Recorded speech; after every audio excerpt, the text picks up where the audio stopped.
Hello, folks. Welcome back to the Straightforward Farming Podcast. I'm your host, Tony Reed, alongside Nick McCormick, as always, with a couple special guests in the house. Absolutely. Would you guys like to introduce yourself, or do you want us to introduce you? I think, well, you go ahead. We'll see how good you do. Okay, we got Red Power Stu from Wisconsin. Other side of the lake, please. Oh, okay. Okay, got you. It's our lake. Okay. New York, then? Or which lake are we talking? It's Canada, I think. Keep going. Yeah, exactly. Keep going. It's all right. He's from Michigan. Central Michigan. Michigan. Back for number 2. Yep, number 2. The original podcast you were on was the most downloaded podcast we had until, I think, one of Ryan Kelly's. I think finally ended up. That hurts.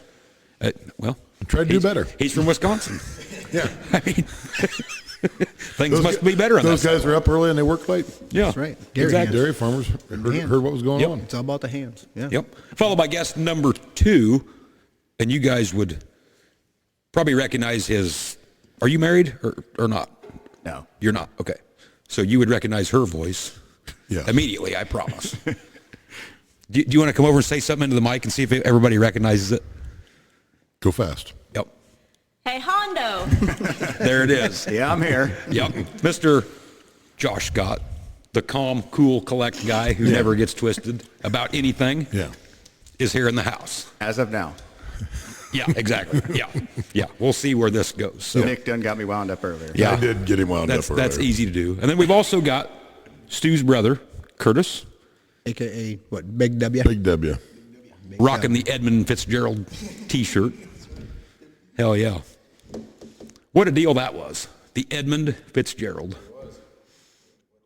I wonder if they were watching Titanic that night. Does make you wonder. Yeah. Like I said but earlier, I think if there was a 100-year storm coming, I'd just stay home. Well, that would be the logical thing to do, but we get bad winter storms around here all the time, and everybody has to get to town as fast as they can for nothing. So that's true. Yeah. you know. And how often are they wrong? I mean, Yeah, exactly. Yeah. Yeah, that's right. Yeah. I don't know. How long did they say the Edmund Fitzgerald was? 697. yeah. 697, and most locks are 700 foot. Correct. Yeah. So I wonder how some of those conversations went the first time they pulled that in. You know, somebody was probably throwing a fit like, "God damn it!" and they're like, "Wait, we're under the 700 foot. We always got to take shit to the fucking Absolutely. extreme, right? Yeah. Right up to the limit." Is there a DOT cop for that? Oh, I'm sure Out there with would his be in tape measure Illinois. and with his Yeah. plastic-covered hat, measuring that all out. Well, see, the rule is... Yep, got to get them bridge laws right. Absolutely. Yeah. Yep. So what do you guys want to talk about tonight? I don't know. I mean, Josh, you want to tell us about what you do? Yeah. Fix trucks and piss people off usually. Okay. Don't sound like a bad little Yeah, gig. it doesn't sound bad. well, you kind of got into more ag stuff, too, because you did that clutch on that farm ball, and That was kind of a weird spell of stuff that came through there. I mean, we don't hardly ever get tractors in the shop. It's my hat's off to you, though, that you had that front end of that tractor supported with like some 2x4s, some Menards, and nobody got killed. So safety's a word. it's safety third. Safety third. Absolutely. Yeah. I just appreciate the labeling. What's the number one vehicle you just despise to work on? Like, I'm not doing it. I'm out. I'm just like, I'm out, or it's going to be expensive. or yeah, whatever. I'm Like, going to do yeah, whatever I can to get out of doing it. Yeah, either or. Probably the Duramaxes. Wouldn't have guessed that. Not a big fan of them. All of them, or was there a certain one? Because, I mean, they play the alphabet game. Well, you got to here get he goes. this, and you got to get that. You got to get an LLY or whatever, Yeah. LBZ or... Fucking alphabet soup trucks. Yeah. Yep. I got an L5P. Okay, good for you. Yeah. Those guys are so proud of what letters they've got, Yeah. too. No, you've got an LGBTQ is what you do. Let's put church up tell like it is. Yeah. Yep. Yeah, I don't care for them. I don't know. I couldn't be a mechanic. I get too mad too fast, and when I get mad, I got to break shit, and so I just have to be buying vehicles continuously. It's like, well, yeah, I know you come in to get your air cleaner changed, but I took a sledgehammer to the To the hood latch. yep. Yeah. So Yeah. what I owe you? So now you got a K&N and a couple of quick pins, so it's Yeah. faster. It's like NASCAR. Absolutely. Yep. Yep. Couldn't do it. Could not do it. I usually try to stay away from them unless it's like somebody I know. Like if it's some new guy calls, I just like, hey, we're 3-4 weeks out. I'm not going to get to it, but I usually get roped into them because, one of my friends buys them, or they're not good friends, but you know. Well, I've been writing your name and number on every Truck stop. truck stop I could find, yeah, with a Duramax logo next to it, so that probably explains a little bit of it. I probably fucking believe that. Which I'm sure you get some real winners coming in off the interstate. Oh, some of the pictures he sends me makes my heart smile. Those are fun. Yeah. Did you know, Tony, that winter boots are not a necessity? Really? Oh, a couple Dollar General bags will take you all the way. That's a true No story. kidding. Yes. That's a nice life hack to know. Yeah. My wife goes to DG every day. Every day. Every day. Sometimes twice a day. Exactly. So you're good for winter. Hell yes. New pair of shoes every day. Yeah. Yeah. This motherfucker, I never carry my phone at work. It's always in the office or in my toolbox or something. He's standing out in the parking lot and he's got yellow Dollar General sacks on his feet with like Crocs. I'm like, where the fuck's my phone? I got to get my phone. Nobody's going to believe me unless I take a picture of this. Yeah. Got it. So I sent it, to people. And Was that the same guy that had the cat in the storage container? Yes. He had a cat in a fucking Tupperware container. With air holes, or was it no He air had holes? one small one. One small. Well, that's probably it. It was a small cat. Yeah. That's actually not a bad place for a cat with no air holes. But That's true. That's true. It's a game. See how Yeah. long they can last. yeah, it is. Yeah. Yep. Yeah, you're close enough to the interstate to see all kinds of good stuff. So is that what you told your buddies? Yeah, I'm working on a pickup truck today. It's got a cat in it. They're thinking a motor. Show a cat. How big of a cat? Oh, about 3 pounds. Yeah. What? Yeah. Nice. Now, you cat guys aren't allergic to the alphabet soup either. You got to have a TWS something, an No, you ACERT gotta have a something, a 6NZ with a 2W. Now, come on, yeah, you get got to it start right. blending it. You can't just buy one engine. You got to buy 3 and throw it together. Well, red guys are kind of the same thing, though. 'Cause you can't run a rotary pump. If you want to make real power, you got to get an inline pump on a 466. No, that's totally according to what everybody different. else says. Well, then how come nobody in the big pulling world runs rotary pumps? They're all inline pumps. Because injection pumps work like this. If they're not in the same direction as the engine, they're not worth a fuck to own. Round pumps of any fashion all suck. So what are you going to tell? What do you tell everybody that bought something that's got a rotary pump from 1950 whatever all the way up to the 70s? Well, you're not going to convert them now, and they didn't have a choice then. They do start good.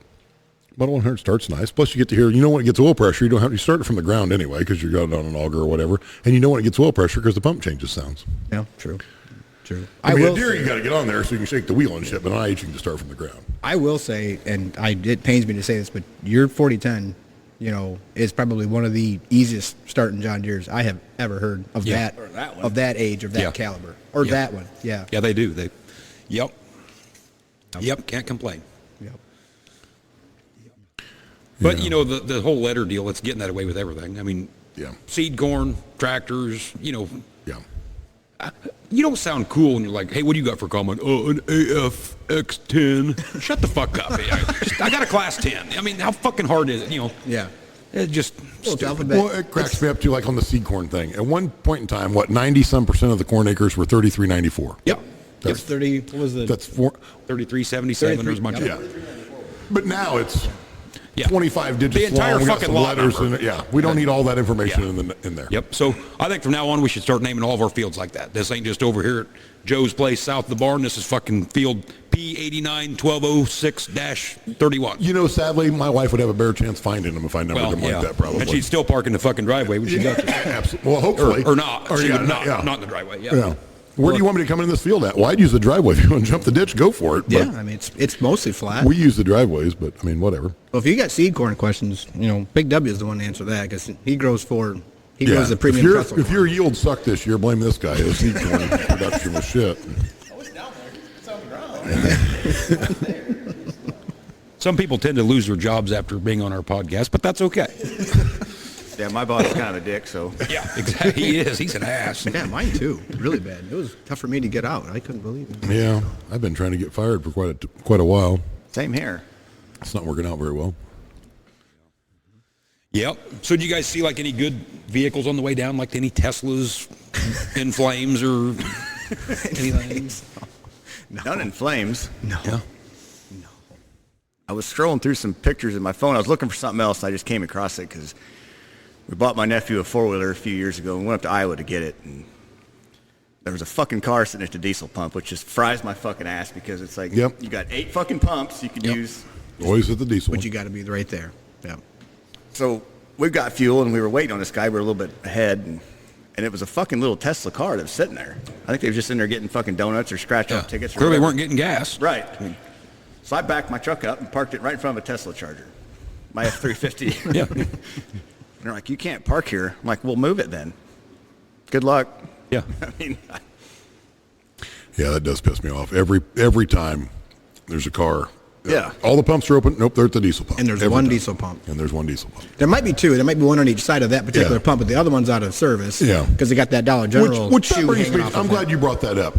That must be the most high maintenance item in the world. Our local gas station has 6 pumps. Yep. At least, well, counting the semi-diesel ones, 8, I guess. There are no more than 2 of those working at any given time. No. How shitty can those things be that they break down that I think often? it's the same company that makes McDonald's ice cream machines. It must truthfully, be. It must 'cause be. Same fucking thing. They're broke down all the time. They're broke Well, if it's just a constantly. nozzle, I mean, hell, I can run a TSC and go slap a nozzle on there for you. I mean, let's get the show on the road. I mean, what tech company we got to call to get this problem fixed? who puts the receipt paper in there? That's what I want to know. Nobody. See, cashier Nobody. for That's who. receipt. Nobody putting it in there. Yeah. You want a receipt? Why the fuck you asking me? I'm going to give it to me anyway. Yeah, exactly. You want a car wash? No, I don't want to wash. No, car. fuck And, no. and I need don't a want to car watch wash. TV. It Yeah. scares me to death. You're standing there, you're trying to do something else, or you're just gawking around, then all of a sudden this voice comes on. Yeah. I don't need TV at the pump. Yeah. I want the gas to pump fast. Well, that's just it. Because sometimes the gas pump's so slow, it's like, Yeah. oh boy, they just put on, they just put on Rambo. Okay, just- well I might make about halfway through this. I just watched Lonesome Dove. All you can get. Exactly. Yeah. No shit. Yep. And fuck, I still ain't got to my car wash yet. Yeah, no doubt. Well, I pulled a boner here. How long was that ago, Stephanie? 3 months? There's a car whipped in right at the diesel pump right in front of me. And I'm like, you son of a bitch. So I pull around them and block them. Jump out and grab the pump. And this lady's like, what are you doing? And I'm like, well, I'm getting fucking diesel in like you. She opens the back hatch of her little SUV and gets 2 diesel cans out for a lawnmower. I felt like that big. He pulled the old Russ Wheeler and blocked him, and then their Cole Trickle was stranded. Sorry.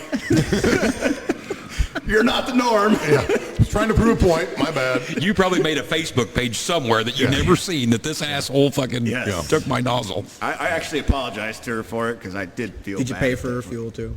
No, I didn't feel that bad. Yeah, I didn't feel bad. I felt bad, but not That that bad. Yeah. Yep. That's why we have fuel tanks at home and everything, so we Same. don't really Yeah. have to go there. Yep. Just when we travel is usually when it happens. Yeah. You know, and a guy gets spoiled with that because I don't have a lot of patience at the gas station. Because I don't go there very often. And when I do, I'm like, oh, just infuriating. I mean, you think back to when you were a kid and Chevrolet couldn't put, tanks on the one side. You pull into a pump and some asshole's got a 454 dually with a hose from each side. He's pulled in the middle, pulling a trailer, blocking the whole damn thing. Yep. And 75 miles later, he's going to do that to the next gas station. Yep.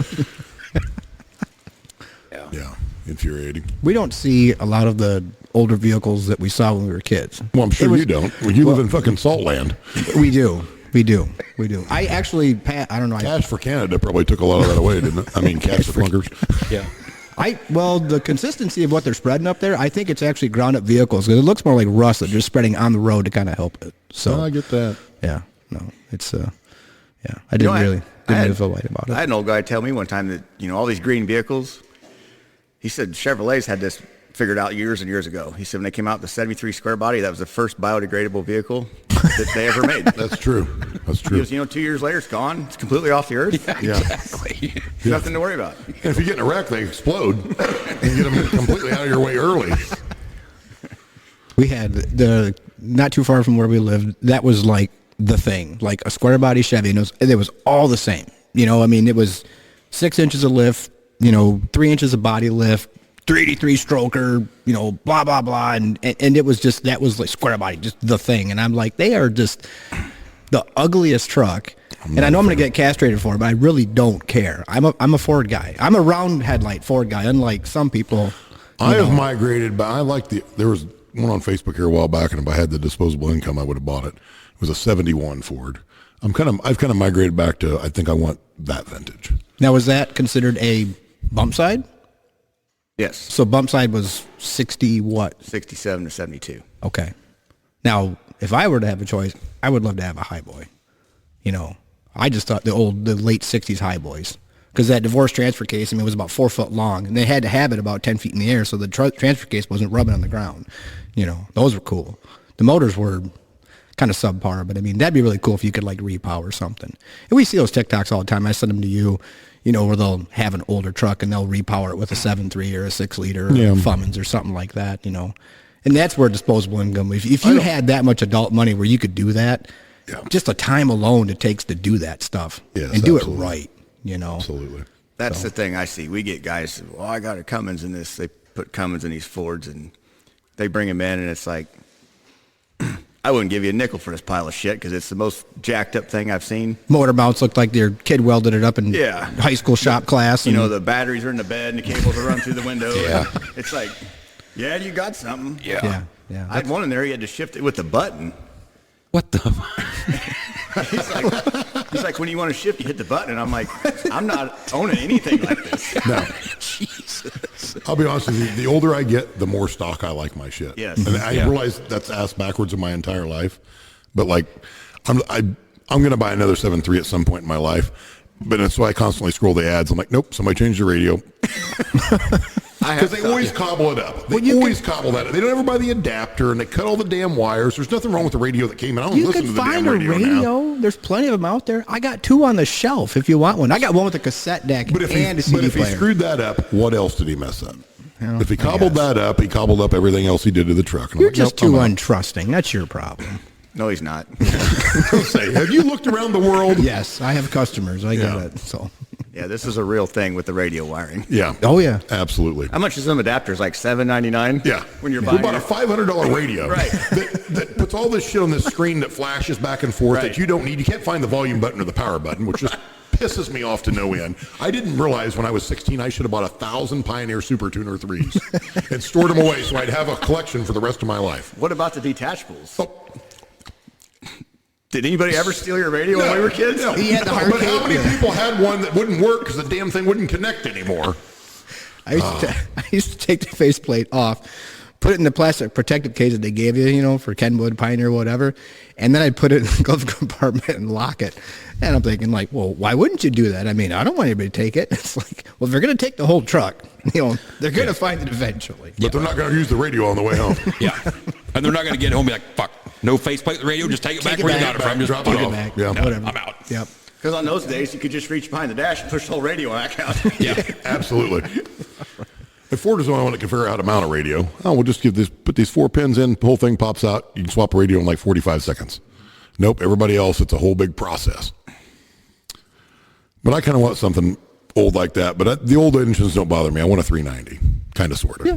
That's what I wanted to build for mine. I had one of those in that old orange. That was a good motor. We got a 390, a set of police interceptor manifolds for a 390 that every time we cleaned the old farm shop out where my brother lives now, Dad said, you didn't throw those manifolds away, did you? Now, he never used them a day in his life, but God, they was the most valuable item in that shed. Don't you dare. And we had to make sure they were accounted for every time. So I got to find something to put them on. So the 360 was the one that was kind of subpar then. It's the same, more It's or the less. same engine. Yeah. Just a little bit shorter stroke. Okay. All right. Now, Nick and I can both attest to this. The 306-cylinder was the most durable motor Absolutely. you've ever And I would like to have another truck with one of those. Yeah. Because they make a bunch of cool shit for them now. Yeah. Now you can get big power out of them. Well, there's you follow that? There's a gal and a husband that they've got a inline six 300. I believe it's a 300 inline six. They put it in their race car. They drag race with it. And they got a big charger hanging off of it. And That would be awesome. Electronic ignition. I mean, it's pretty sweet. Of course, there's no 350 small block or whatever. But I mean, it's something unique. It's something that you just didn't pick up a Summit catalog and say, I want X amount of horsepower. And you just spend X amount of dollars to have this. It's something that actually took some engineering to do. I can assure you there was engines in Vietnam that got less abuse than when Tony and I's good friends put his 306 through. And it never did fail. The only person I ever knew to blow one of those up was my brother. In his defense, it was tired when he got it, and we turbocharged it. And I'm sure he got it hot as shit and cracked a piston in it eventually. But he kind of did that on purpose because he wanted a V8. But During the cash for clunkers thing, when them trucks when you mentioned that earlier, they got traded in. The procedure was you'd pull them on a lift and then drain the oil out of them and try to drive them to the back lot, and hopefully they didn't lock up before you got them there. Mm-hmm. Well, like a lot of them old 302s, 351s, 350s, and the 306s, some of them, they wouldn't die. They would just sit there and run all day with no oil in them Yeah. with a brick on the pedal. And I'm not shitting you. I've seen this with my own eyes. And a few of them, they're just like, fuck it, just park them back there and they can take it with it running. Yeah. But they were supposed to be destroyed. When those old boys from Georgia came up that time, what kind of crop were they harvesting? Was it sweet corn? I think it might have been, yeah. And all those sweet corn harvesters all had 306s in them because they would just idle along. They had a ton of torque. They never caused any trouble. He said they were all powered by those back in the day. I wonder what they've done with 454s at Cash for Clunkers. They pull the drain plug and they're like, oh, hell, somebody's already got this one. Just put it back.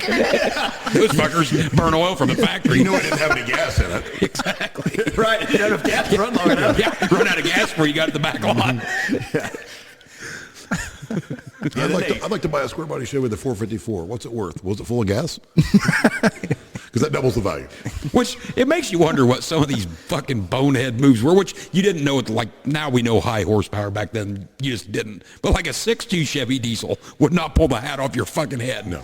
We had on a good day. I mean, just powerless. I mean, And they wouldn't start when they were cold. exactly. No. we had Barely start when it was hot. Yeah. God, we had one. What was that? It was a GMC. Was it a Scottsdale? We had that regular cab, and it had a six. Mm-hmm. That They Clanging weren't and banging. bad. They weren't bad in a car. Though. Honestly, they weren't terrible in a car. I mean, they still sucked, but you could drive for 3 months and never fill it up. We drove. You know, if you could, because back then you couldn't find a diesel pump. Where you could fill a car up. We drove from.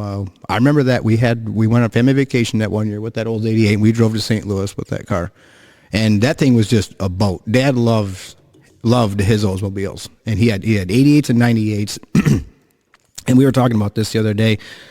We saw Dad for Thanksgiving. My sister used to lay in the back window, and she just lay back there and take a nap, because that car was so big. My brother had an Oldsmobile Cutlass Supreme diesel with the sport package, which got you the round gauges and shit. Try to find one of those now.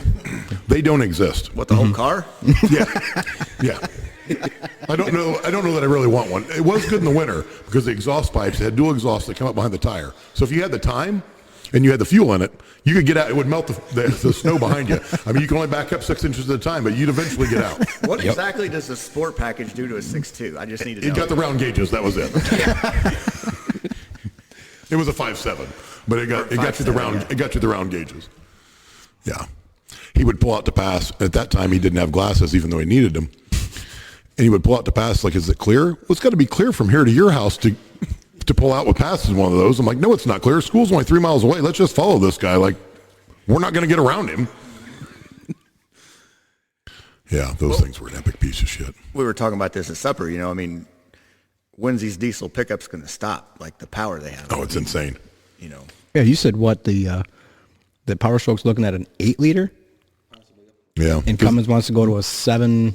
The new Duramax is supposed to be like 8.8 or some shit, isn't it? Well, they talked about this back in 2007, 2008. Toyota, I think, either they own or partnered, or they were going to partner with Hino, and they wanted to put an 8-liter in a dually Toyota. Now, if that would have come to fruition, that probably would have taken the American truck market by storm. Honestly, I really do believe that. Did your mic quit working? It's something. Yeah, I heard some blah blah blah blah blah blah. Somebody about a Toyota dually. Like, does that come with a free dildo package, or where are we at on that? I'm not familiar with a Toyota dually. I've never seen one. They're only available in Michigan, I think. No, Apparently, yeah. They actually made little campers out of them. They did. I'm Really? honest. Yes. I'll be damned. It I've was never still seen like one. the equivalent of an S10. It just had extra tires on it. Yeah, exactly. no, that was it was a concept truck. If you show up to a horse campground or a cattle show or something with a Toyota dually, I hope you get beat to death. That would be gay. Okay. I didn't say I loved it. I just said they were talking On the next about episode of Yellowstone, Rick's in a fucking Toyota dually. Absolutely. Times are hard. This thing's really efficient. Here we are, John's money. Here we are. Dodge quit sponsoring us. We're on to, It's not Toyota. Oh, I know. I died. You want to talk about get your ass peeled? Oh, those guys are sensitive about that. Yeah. But they have a good sense of humor, though. They do. Yeah. The GM guys, they come hunting you. Yeah. But not if you take a rough road, because then the front end falls in and the tires point at each other, so you're safe there. Just take one bad road. Yeah. Yeah, just haul ass across the railroad tracks. You got 'em. You got them. You're good. You're in the clear. Yep. Yeah, we need to make our own TV series about whatever and just show the real world shit, that, hey, we're fucking outrunning the fucking bad guys, that are behind us, and, the fucking motor blows and everything, just typical shit. Absolutely. I used to like watching those episodes of, the old Fall Guy show. Oh, yeah. Yes. That truck's launching through the air and it lands and the hubcaps fly off. And you're like, cool. The very next scene, the hubcaps are back on it. It's like, did they stop and put them back on? Exactly. What always amazed me about some of those shows is, like the Dukes of Hazzard destroyed how many Chargers? I'm like, you jumped the same creek in every episode. Couldn't you just use the footage from the last time you screwed this up? Like, why are we destroying a car every episode for the same scene? It seems like we do one where there's no cop. We do one where there is a cop. He falls in the creek. They make it over the jump. Yeah. We just 3 cars maximum. We just dub that in. Yeah. And for 5 years. 50 different camera angles for the same jump. Yep. Every single time. Yep. Did you ever watch the Starsky and Hutch when they redid that one? When Ben Stiller and I've seen a little bit of it. I haven't seen it all the way through. On the very end of the movie, there's a point to the movie where Ben Stiller's driving that. I think it's a Thunderbird, but no, it was a Gran Torino. Gran Torino, yeah. Nice, Yeah. nice. Well, there's a part of the movie where he backs up super fast, cuts it hard to the left, swings the front end around. Well, at the very end of the movie, there's the outtakes. Yep. The guy sideswipes a car doing that. The stunt guy did. The driver did.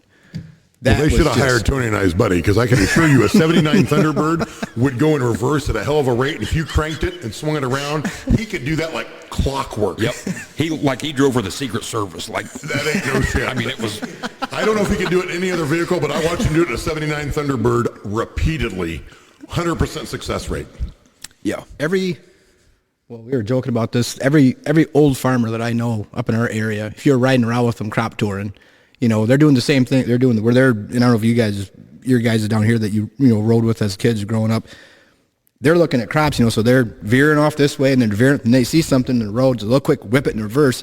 They can drive those trucks faster and straighter in reverse than what they could forward. You're holding on for dear life, and they got that truck going about 45. My dad drove home from Effingham in reverse. That's a good story. The transmission went out of his truck, but it still had reverse, so he drove it home in reverse. At that time, you had a big curve coming out of Effingham to go to our house. He backed around the curve. Now, this is from a guy who had zero neck mobility, so no, he wouldn't turn around looking at it. He just because he never looked behind him. He was just mirroring did it off the mirrors. Yep. Born to be a truck By driver. the time he got back to the farm, the floorboard was damn near on fire because the C6 doesn't lube in reverse. So he's like, but by then he was within FM radio range, so he could call mom like, hey, come out to the farm and pick me up. Yeah, he backed all the way up the river bottom hill by the 3 houses from Michigan Cat. all around the curve, all the way back. Those were nice houses, by the way. They are nice houses, yeah. Very nice houses. Yeah. Well, yeah, some of those guys came back fast. Yeah, a lot of them old movies we've been duped on. Like, you always see where somebody's getting out of the car and a car comes through and tears their door off when it's open. We've tried that numerous times. It don't work. It don't work. It Just folds it into the fender. Doesn't work. We had a buddy that did that on complete accident.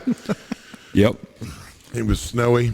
He went to pull another buddy of ours out. He thought he was Johnny Cockstud. He got out his snow gear. He was all pumped to do this. Oh, hot damn, this guy's stuck, and I'm going to one-up him on this. And he was backing up with the door open, and it started plowing snow, and it caught snow and folded the door out of the fender. Yep. He spent the next 30 minutes kicking the door shut and ranting and raving. Give it to Tommy Boy. What'd you do? Yeah. Yeah. Now, you were talking about everybody having a square body back in the day. That was on a Z71 similar to Bob's. Yep. And everybody, especially to the southeast of here, like you couldn't live in that town unless you had one of those. You had to have a Z71. Yep. Extended cab. Yeah, Short pour box. concrete, shirtless, with a Z71 and drink Old Mill Light. Absolutely. Otherwise, they kicked you out of town. Exactly. That was the requirement. Yep. They had a toll booth. When you come into town, it's like, oh, shirt's on. Yep. That off. So speaking of ripping doors off, my sister had a water line leaking at her house. It was New Year, the day after New Year's, so January 2nd. It's been, 4 years ago? We go rent a little mini excavator to True Value, come back, dig it up. Well, we got to go back to the hardware store and get some fittings and everything. I'm soaking wet, cold. My buddy comes out of the store. We get ready to leave. We're pulling out of there. This lady opens this door up on this. It's a Toyota car. Dually. Dually. Well, it's not a dually. She opens the door right into the fender of this fucking trailer that's not even mine, rips it off, didn't rip it off, folded it around the car. She is livid. And I felt bad because it was just a bad timing accident. She jumps out and she's calling me everything but a white guy. And this was during COVID, so she's screaming at me with her mask on. I'm like, pull that mask down, I might be able to hear you. Such a gentleman. Had she been a little nicer, I'd have been like, hey, let's go back to the shop and maybe we can get your door closed where you can at least use your car. But she goes all the way around to my passenger side, starts ripping the glove box open. And I'm like, lady, you're fucking nuts. I mean, Yeah. Jesus. Did she find Stu's detachable radio face? I don't know. But yeah, the door did not come off the car. No, it just folds them around. And they won't close again. Yeah, not very well. No. She was pretty upset. And she goes, I'm having a bad day. And I'm like, you think I let stuff the fucking birthday party? Yeah. I mean, I'm covered in mud and water. And Cripes. it was a good time. Yeah. It's funny now. It wasn't funny that day. But No. Yeah. You pretty much just put on the two coolest trucks I think that I have seen that you work on in your shop. Will be the Kenworth. Both of them? The with the V12 Duetois in it, and then that green and white one, which, you know, like I told Nick, I'm not sure if that guy, if he might be a little bit sexually confused because he's got like the triple diamond emblem for the front end, like an international, you know, wood, and he's got international shifters, but it's a Kenworth. So, you know, what's in there? Like, has it got a TA and a 12 speed? What's in that thing? No, so a little history on that truck. It's a 2017, and it was actually painted like that from the factory. He ordered it with that old school paint job on it. He actually got hit by a Swift trainer. No, bullshit. Yes. No way. Hey, I'll get him on the phone right now. I don't care. So that's when he decided to put that older hood on there to make it more retro looking. But the second stick is just your high-low and your splitter. So the first time he brings it to the shop, he's like, well, I'm going to have to show you how to drive this. I'm like, the fuck you talking about? I mean, there's no... I've drove trucks, dude. But yeah, that second one is like low, high, and then your splitter. So you shift it instead of having the knobs on the you shift it with that second one. But I guess, can I ask a stupid question? Why? Just So it has multiple shifters. It's cool. It's to keep guys from driving Toyota dualies from borrowing the truck. because two is better than one. Right. It's just cool. That truck's just. Yeah. I mean, he is very picky with it. That truck literally has almost 1 million miles on it. And I'm surprised it did not have like a wooden floor in it. Honestly, you know. he brings it in there. He always makes sure it's clean. And then the other day we got that snow on Tuesday, and he's like, fuck it, keep it another day. I'm not driving this shit. So.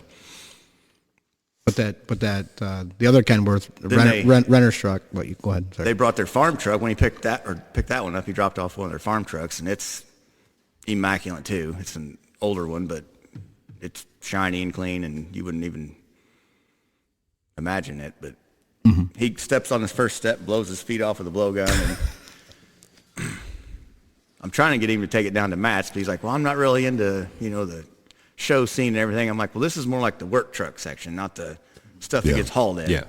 Yep. Because there is a difference. You go down there. People don't know it, but I've been around Nick during harvest, and he does take his boots off and clink them off and puts them in a little box before he gets in his combine cab. I got Dollar General bags. Yeah, exactly. I've really sped up the process. It's a life hack. Yeah, absolutely. I grab my cat and I throw the Tupperware up there.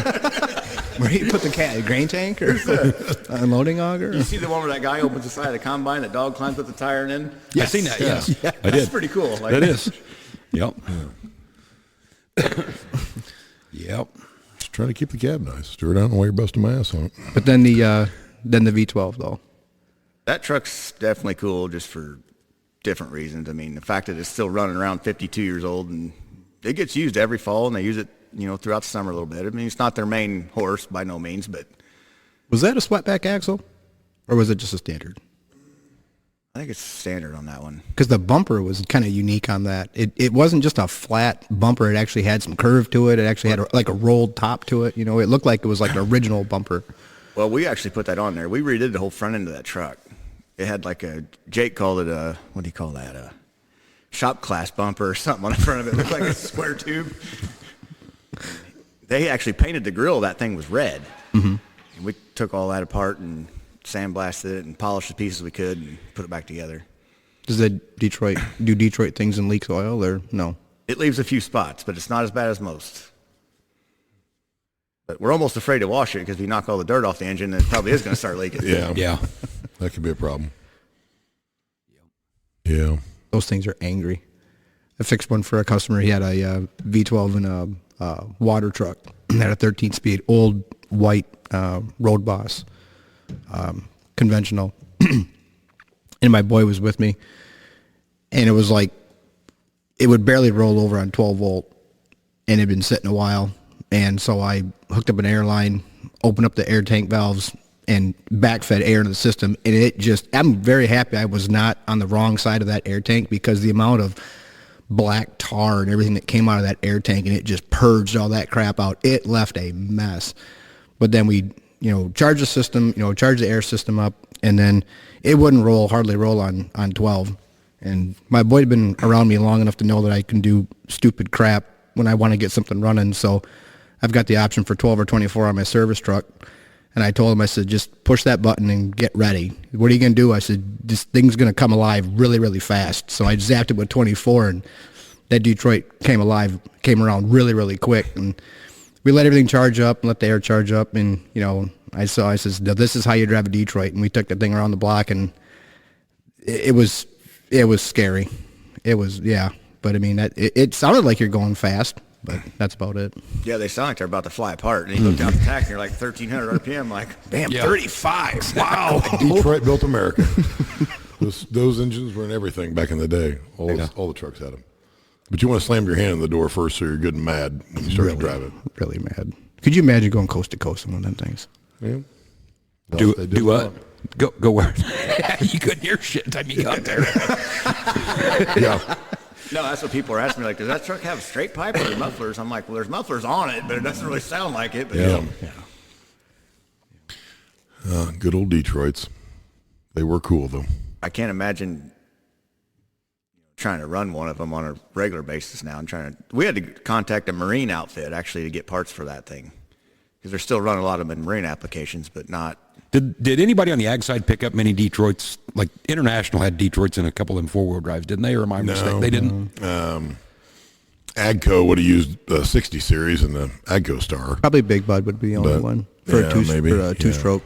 Yeah, we had a 4568 back in the day that somebody put a 318 with a turbo on it, which actually was badass. I can't believe we never blew that thing up. Well, not the engine, just destroyed the tractor. But it actually fit in there better than the V800 that was in it originally. But, yeah, that thing was loud. But it ran great. But it leaked oil like a sieve. Yeah. We even hired a guy that was a Detroit guru. Oh, I can seal this up. No, he couldn't. The rule on that was you fired it up. When it quit loping, you drove like hell to the field. Under a load, it didn't leak a drop. But idling, oh, my gosh. It had the battery boxes up on the fender. And somebody had switched it to only had 2 batteries. So the other battery box, we just kept oil in. And we just keep gallons of Lucas oil stabilizer in there and just top her off in the morning and go like hell. I got the chisel plow at the farm there one year, crossways. I thought that was a great plan. And we'd hauled wagons through there. So you get to that spot and that thing would just power hop like a bitch. So I would grab both door handles and hold the seat down. And about 3 lunges through there, and you get through there. I'm like, man, I'm really doing something. Dad come in, he's like, are you doing? I'm like, I'm getting that compaction out. Did you see that? He's like, yeah, I see it. But at that point in time, I was basically done. But I can't believe I never shelled the rear end out of it. But never did. There's a shop up by us, though, that they specialize in the older Detroits. And they do some pretty cool mods. They will take a newer truck that's got, standard emissions and stuff, whatever, and they'll take that pack car out and they'll shove a 6V71 in it or whatever. So looks new, but it does not sound new. Well, that truck there, I think I've done a lot of research on it because I've had to order parts for it and work on it. And that's another funny story. Like we called to get parts for this thing, and the VIN number on this truck's literally 6 numbers. That's it. Really? Yeah. Like a lot of the older 70s pickups are like 7 or 11. Well, this one's only 6. And they're like, well, we need the rest of the VIN. I'm like, we're going to have to make it up. Yeah, exactly. There ain't one. Yeah. Yeah. What's the last 8 of the VIN? No, that's it. This is the last 6, the first 6, the middle 6. Yeah, the only 6. Yeah. I mean, I hate to break your bubble. I said, if you don't think you can look this up, maybe you need to get somebody that knows what a microfiche is. Yeah, absolutely. So we're looking for door parts for this thing. Well, this is actually just a few days ago. And he comes back and he goes, well, it says it was built with a GM engine. Well, congratulations, fuckstick. I didn't ask anything about the engine. I need door parts. I'm looking for door parts. What motor's it got in it? Yeah. Is it two-wheel drive or four-wheel drive? You know, that truck don't have brakes on the steer axle Really? from the factory, yeah. Wow. I mean, I guess wasn't mandated by the government yet at that point. I mean, it's got to be somewhere right in there where they started putting them on there. Well, they probably didn't go fast enough to have to stop them, really, really quick, I don't even know what I was getting ready to talk about on that. I don't either.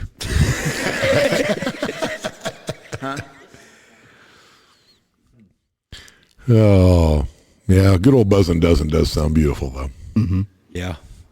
Just with it sitting outside running, it just shakes the whole freaking building. I mean, Yeah.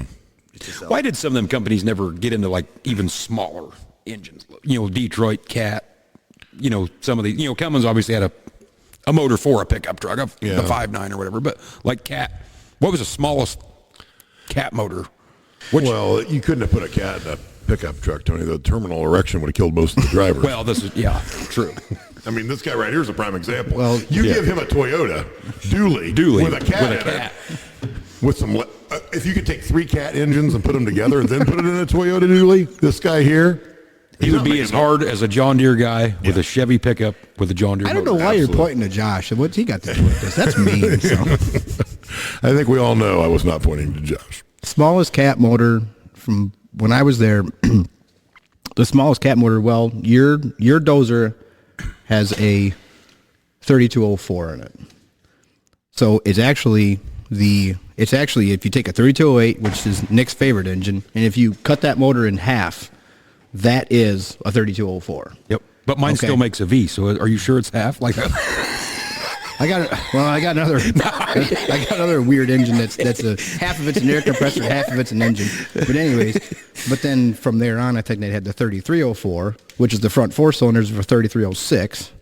Because the 3300 was the series, and then 06 was the number of cylinders, and so 3200 was the series, and then 04 was the cylinders. So you had 3204, 3208. But they are building their own engines now, as far as their smaller stuff. Their new skid steers are using their engine. They were Perkins for a while, right? They used the 1004 series Perkins for a long time. They still are. The C4.4 is a Perkins motor, and they've been using a Perkins engine for a long time. I mean, since in the skid steer applications. skid steer application, they used the Perkins, which I think was like a Perkins Shibarua combination. But then depending on what model you got, what year you got, then they used a Mitsubishi motor, which that Mitsubishi was a fantastic engine. And then when Doosan bought out Bobcat, then they started putting Doosan engines in Bobcat. Well, before that, they were using Kubota motors.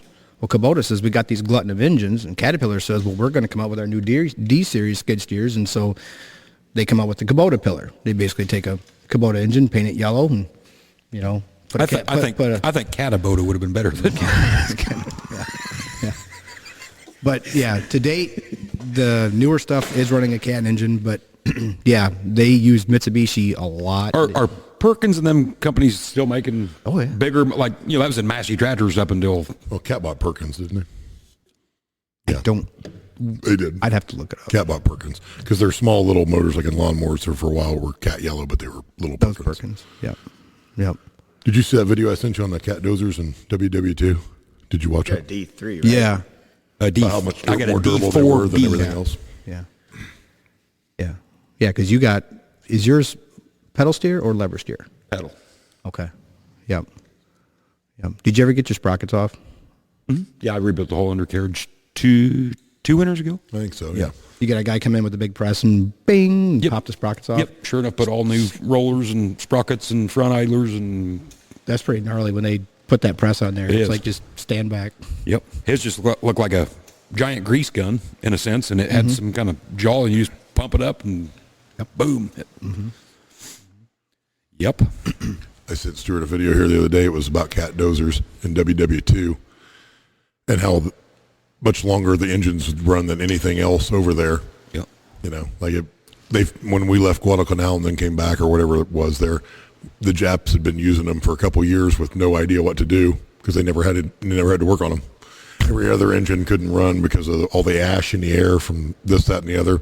Those Cat dozers were just going back and forth. No Probably problem. never been And serviced or nothing. You knowing could that. overhaul one in what did that video say? Like I think they were a little off on their timeline there, but you could put a sleeve and a piston in one and like nothing flat, and but they didn't cause any trouble for the most part. I would really hire some of them Pakistani guys that build shit with their feet. That ain't no shit. Exactly. I'd like to grind this crankshaft with my feet while I jerk off a goat over here with my hands. Yeah. It's unbelievable. I mean, give them motherfuckers some tools like I got, and Yeah. I don't have to work no more. No. Yeah. Yeah, Snap-on's missing a market over there. Yeah. No, I mean, you give them guys a toaster and a drill truck, and they can make a crude lathe, and Yes. take that toaster, turn it into I mean, an arc they've got a welder. campfire for heat treat. They're like, oh, this needs a little heat treat on. We'll just throw it in the fire for a bit. Yeah. I see why half them dipshits are doctors over here. They get over here and can actually do something. Yeah. It's like, well, yeah, fuck, yeah, we'll rewire a brain. That ain't no big deal. Fuck, I've been forging fucking steel with my feet for 5 years. I mean, you've got a scalpel. I don't have to hammer this out with a forge first. Yeah. I can just get one off the shelf. Shit, yeah, I can do some surgery. Yeah. Yeah. That shit is pretty impressive. I mean, Scary, but yes. Yeah, and then you read the comment section. They'll be like fixing a crankshaft or something. It's like, yup, good till it breaks again. And then just in the comment section, they're getting murdered. But you think about it, it's like they don't have people they can go to, so they have to do what they have to do. Right. But do they have to do it with their feet? And if it works, well, in some of those videos, like, they'll have a truck break down in the middle of the road. The crankshaft will break in the middle of the road, and they'll take a crankshaft out right in the middle of a freaking road. Where else are you going to do it? It's not like they're towing it back to their shop. Well, you get they don't enough- have a tow truck or a shop. You get enough goats, they'll tow it. Of course, your If options they're are not raped to death. your Well, options are you can either forge they shit. run off of fast when they're threatened. You can either forge shit with your feet or back to the lithium mine, motherfucker. Well, I'm gonna figure this out here. No doubt. speaking of crankshafts, we was just talking about this a couple days ago. Every time I've ever changed one, there's a core on them. Yep. And you send them in, and they're like, well, this core's no good.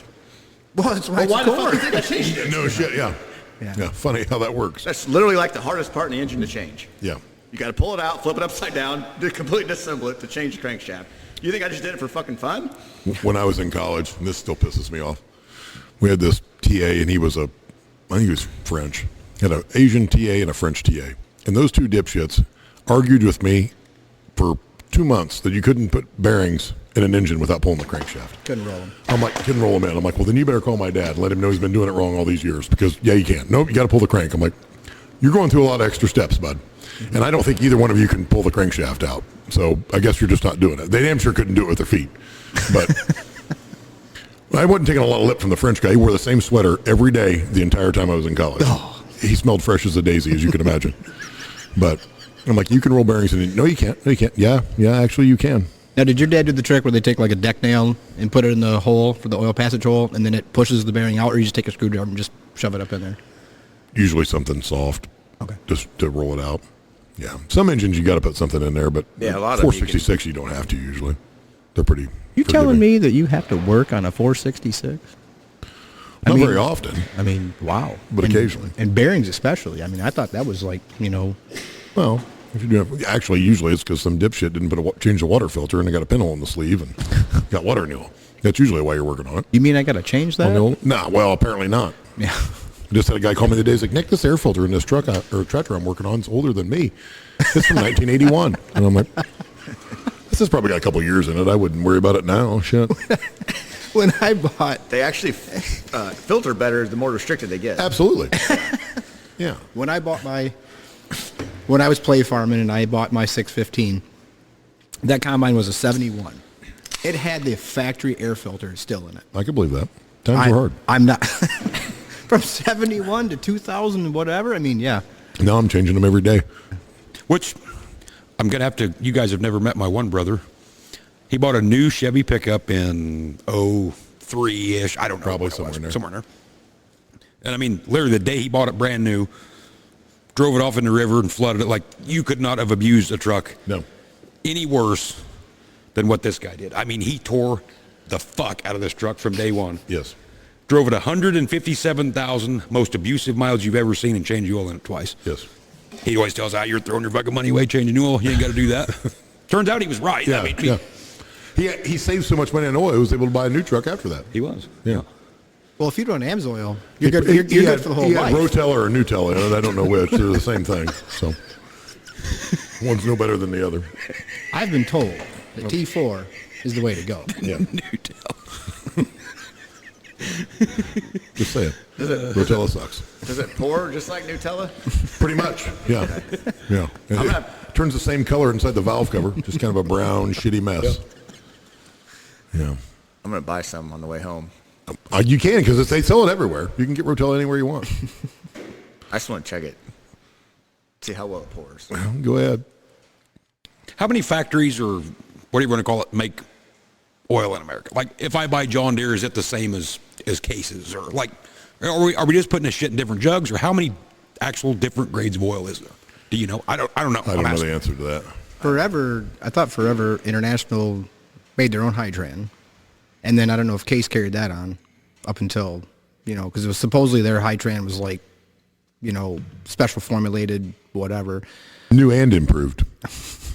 Well, unless you get like. How do you improve something that's new, though, is what I've always wondered. I mean, if it's new and improved, how the fuck do you improve it if it's new? Well, then, of course, for the Deere guys, we got High Guard and we got High Guard Low Vis. Oh, yeah. We got plus 50. We got it all. Nothing gets a John Deere guy harder than plus 50. I was just schooled on this the other day. Jake taught me this because it was a young guy in the shop, and he said, my grandpa's changed the oil in his tractor every 100 hours. And I'm like, man, that seems excessive. And he goes, well, it's got 15,000 hours on it. I'm like, okay. I was telling Jake this story. I said, is that right? Like, because he's, a big John Deere guy. Yeah. He goes, well, when they came out with plus 50, that's what the plus 50 meant. You could run another 50 hours. That was literally their marketing thing. And those guys bought into it. And I'm like, okay. I mean, still 150 hours. I mean, that's a lot. During farming season, you're fucking changing that motherfucker every, 7 to 10 days? Yeah. Yeah, nowadays they would be. Yeah. I mean, I would think your average, 250 on a piece of equipment? 250 on a piece of equipment usually is what I recommend to customers. And if they don't run it a lot, I say at least change your... Once a year. Well, I say, because sometimes, like, when I was working the rental, we might have a SkyTrack that would maybe get 75 to 100 hours a year on it. Because guy rents a SkyTrack, takes it to his job site, runs it for 20 minutes here, 10 minutes there, sets trusses, shuts it off. Might have it for a month and only put 12 hours on it. And, of course, they always used to go back with I only get charged for the hours I used. No, you're getting charged for the whole month. I'm glad I'm out of that business. But we would, if it didn't get anywhere near 250 hours, we would just change the fuel filters, check the air filters, and just let it roll. Never had a problem. And we use Rotella. I think it comes back to my brother's theory. You're throwing your money away. Yeah, true. It's probably like them Toyota dualies with the Mitsubotors or whatever they got in them. Yeah, absolutely. Yeah. Yeah, I can't go that long on mine. I just don't have it in me. Well, when you're running AMSOIL, though. Not just oil. AMSOIL. Honestly, I tell people I think the key to it anymore is just to fucking just change it like you're fucking supposed to. Quit running it. People say, well, you can run 10,000 miles on this. Or I've had truck drivers, some of them go 40, 50,000 on an oil change. I'm like, I guess you can if you're not planning on keeping it.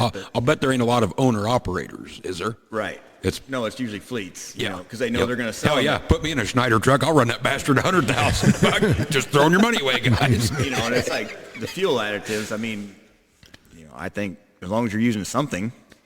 My thing with fuel additive is you don't have to run it. You only have to run fuel additive if you want your truck to run. If you don't care if it runs that day, don't run fuel additive.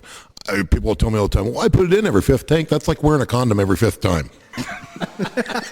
Once in a while there, somebody's getting fucked. Well, just saying. You want to wear it all the time. Maybe you do you. If you don't want to run fuel additive, you don't care about your fuel system, go ahead. But do you think any certain brand's better than another? Yeah, I do.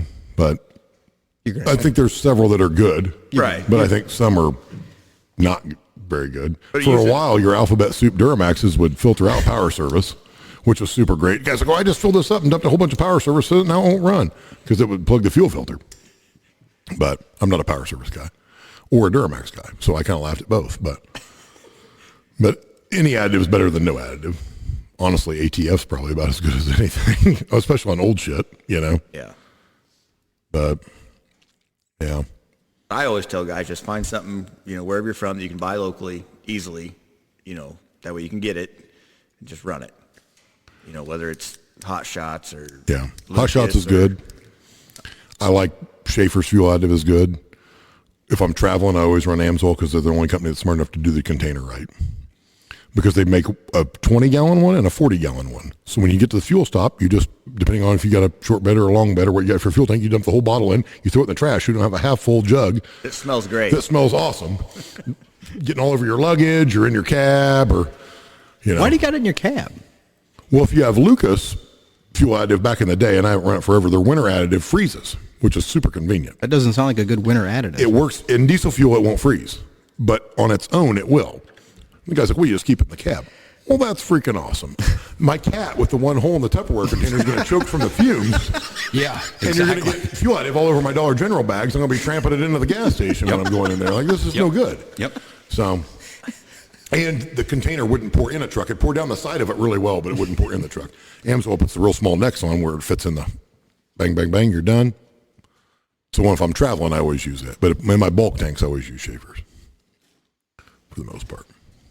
It's pretty cost effective. A gallon of it does 2,000 gallon. So you're good. We got into we keep hot shots at the shop, and I'm not saying it's any better than anybody else's. I like hot shots. We got into it because of the stiction eliminator, or Yeah. that's kind of why we started using their product, and then we actually ran into them at one of the shows, and they set us up with all that other shit. And Yeah. you know, I started using hot shots and some stuff now because they sponsor Tractor Pulling pretty hard now. And so if they're going to take care of me, I'll try to return the favor. yeah. But I can't say their stuff's any better than. I think it's pretty good. But like I said, just use it religiously, and Yeah. then I think it's better than not using anything. Something's Absolutely. better than nothing. You know, and then oil, I think kind of same thing with oil. I mean, there's some of these guys that run this oil so freaking long, and it's like, and then the type of driving you're doing. Yeah. You know, if you're interstate driving every day, putting 10,000 miles every, 6 weeks on, you can probably run 10,000 miles. But if you run 10,000 miles a year, you probably shouldn't change it. But Nick and I talked one time, when I was a kid, diesel fuel was as flammable as gas is today. Like, you Yeah. throw diesel on a fire when I was a kid, like, it fucking done something. Now to Yeah. put the fucking fire out, unless Yeah. it's a giant fire. You pour some on this concrete right over here, get a blowtorch out, it will not light. Yep. Yeah. Won't do it. The other thing that's weird about oil is, and how times have changed, like you take Tony's old 78 over there. If you're going to drive that this time of the year, you fire it up, you let it run for a while. Even if it uses oil, you're never going to know it because you're going to have a quart of gas in the oil in 3,000 to 5,000 miles because if you're letting it idle some, this, that, and the other. Well, these new engines don't really do that. They're not, you don't drain oil out of a gas engine anymore and really smell gas in it. Those old things, it's pretty stout usually. So some stuff has changed on that.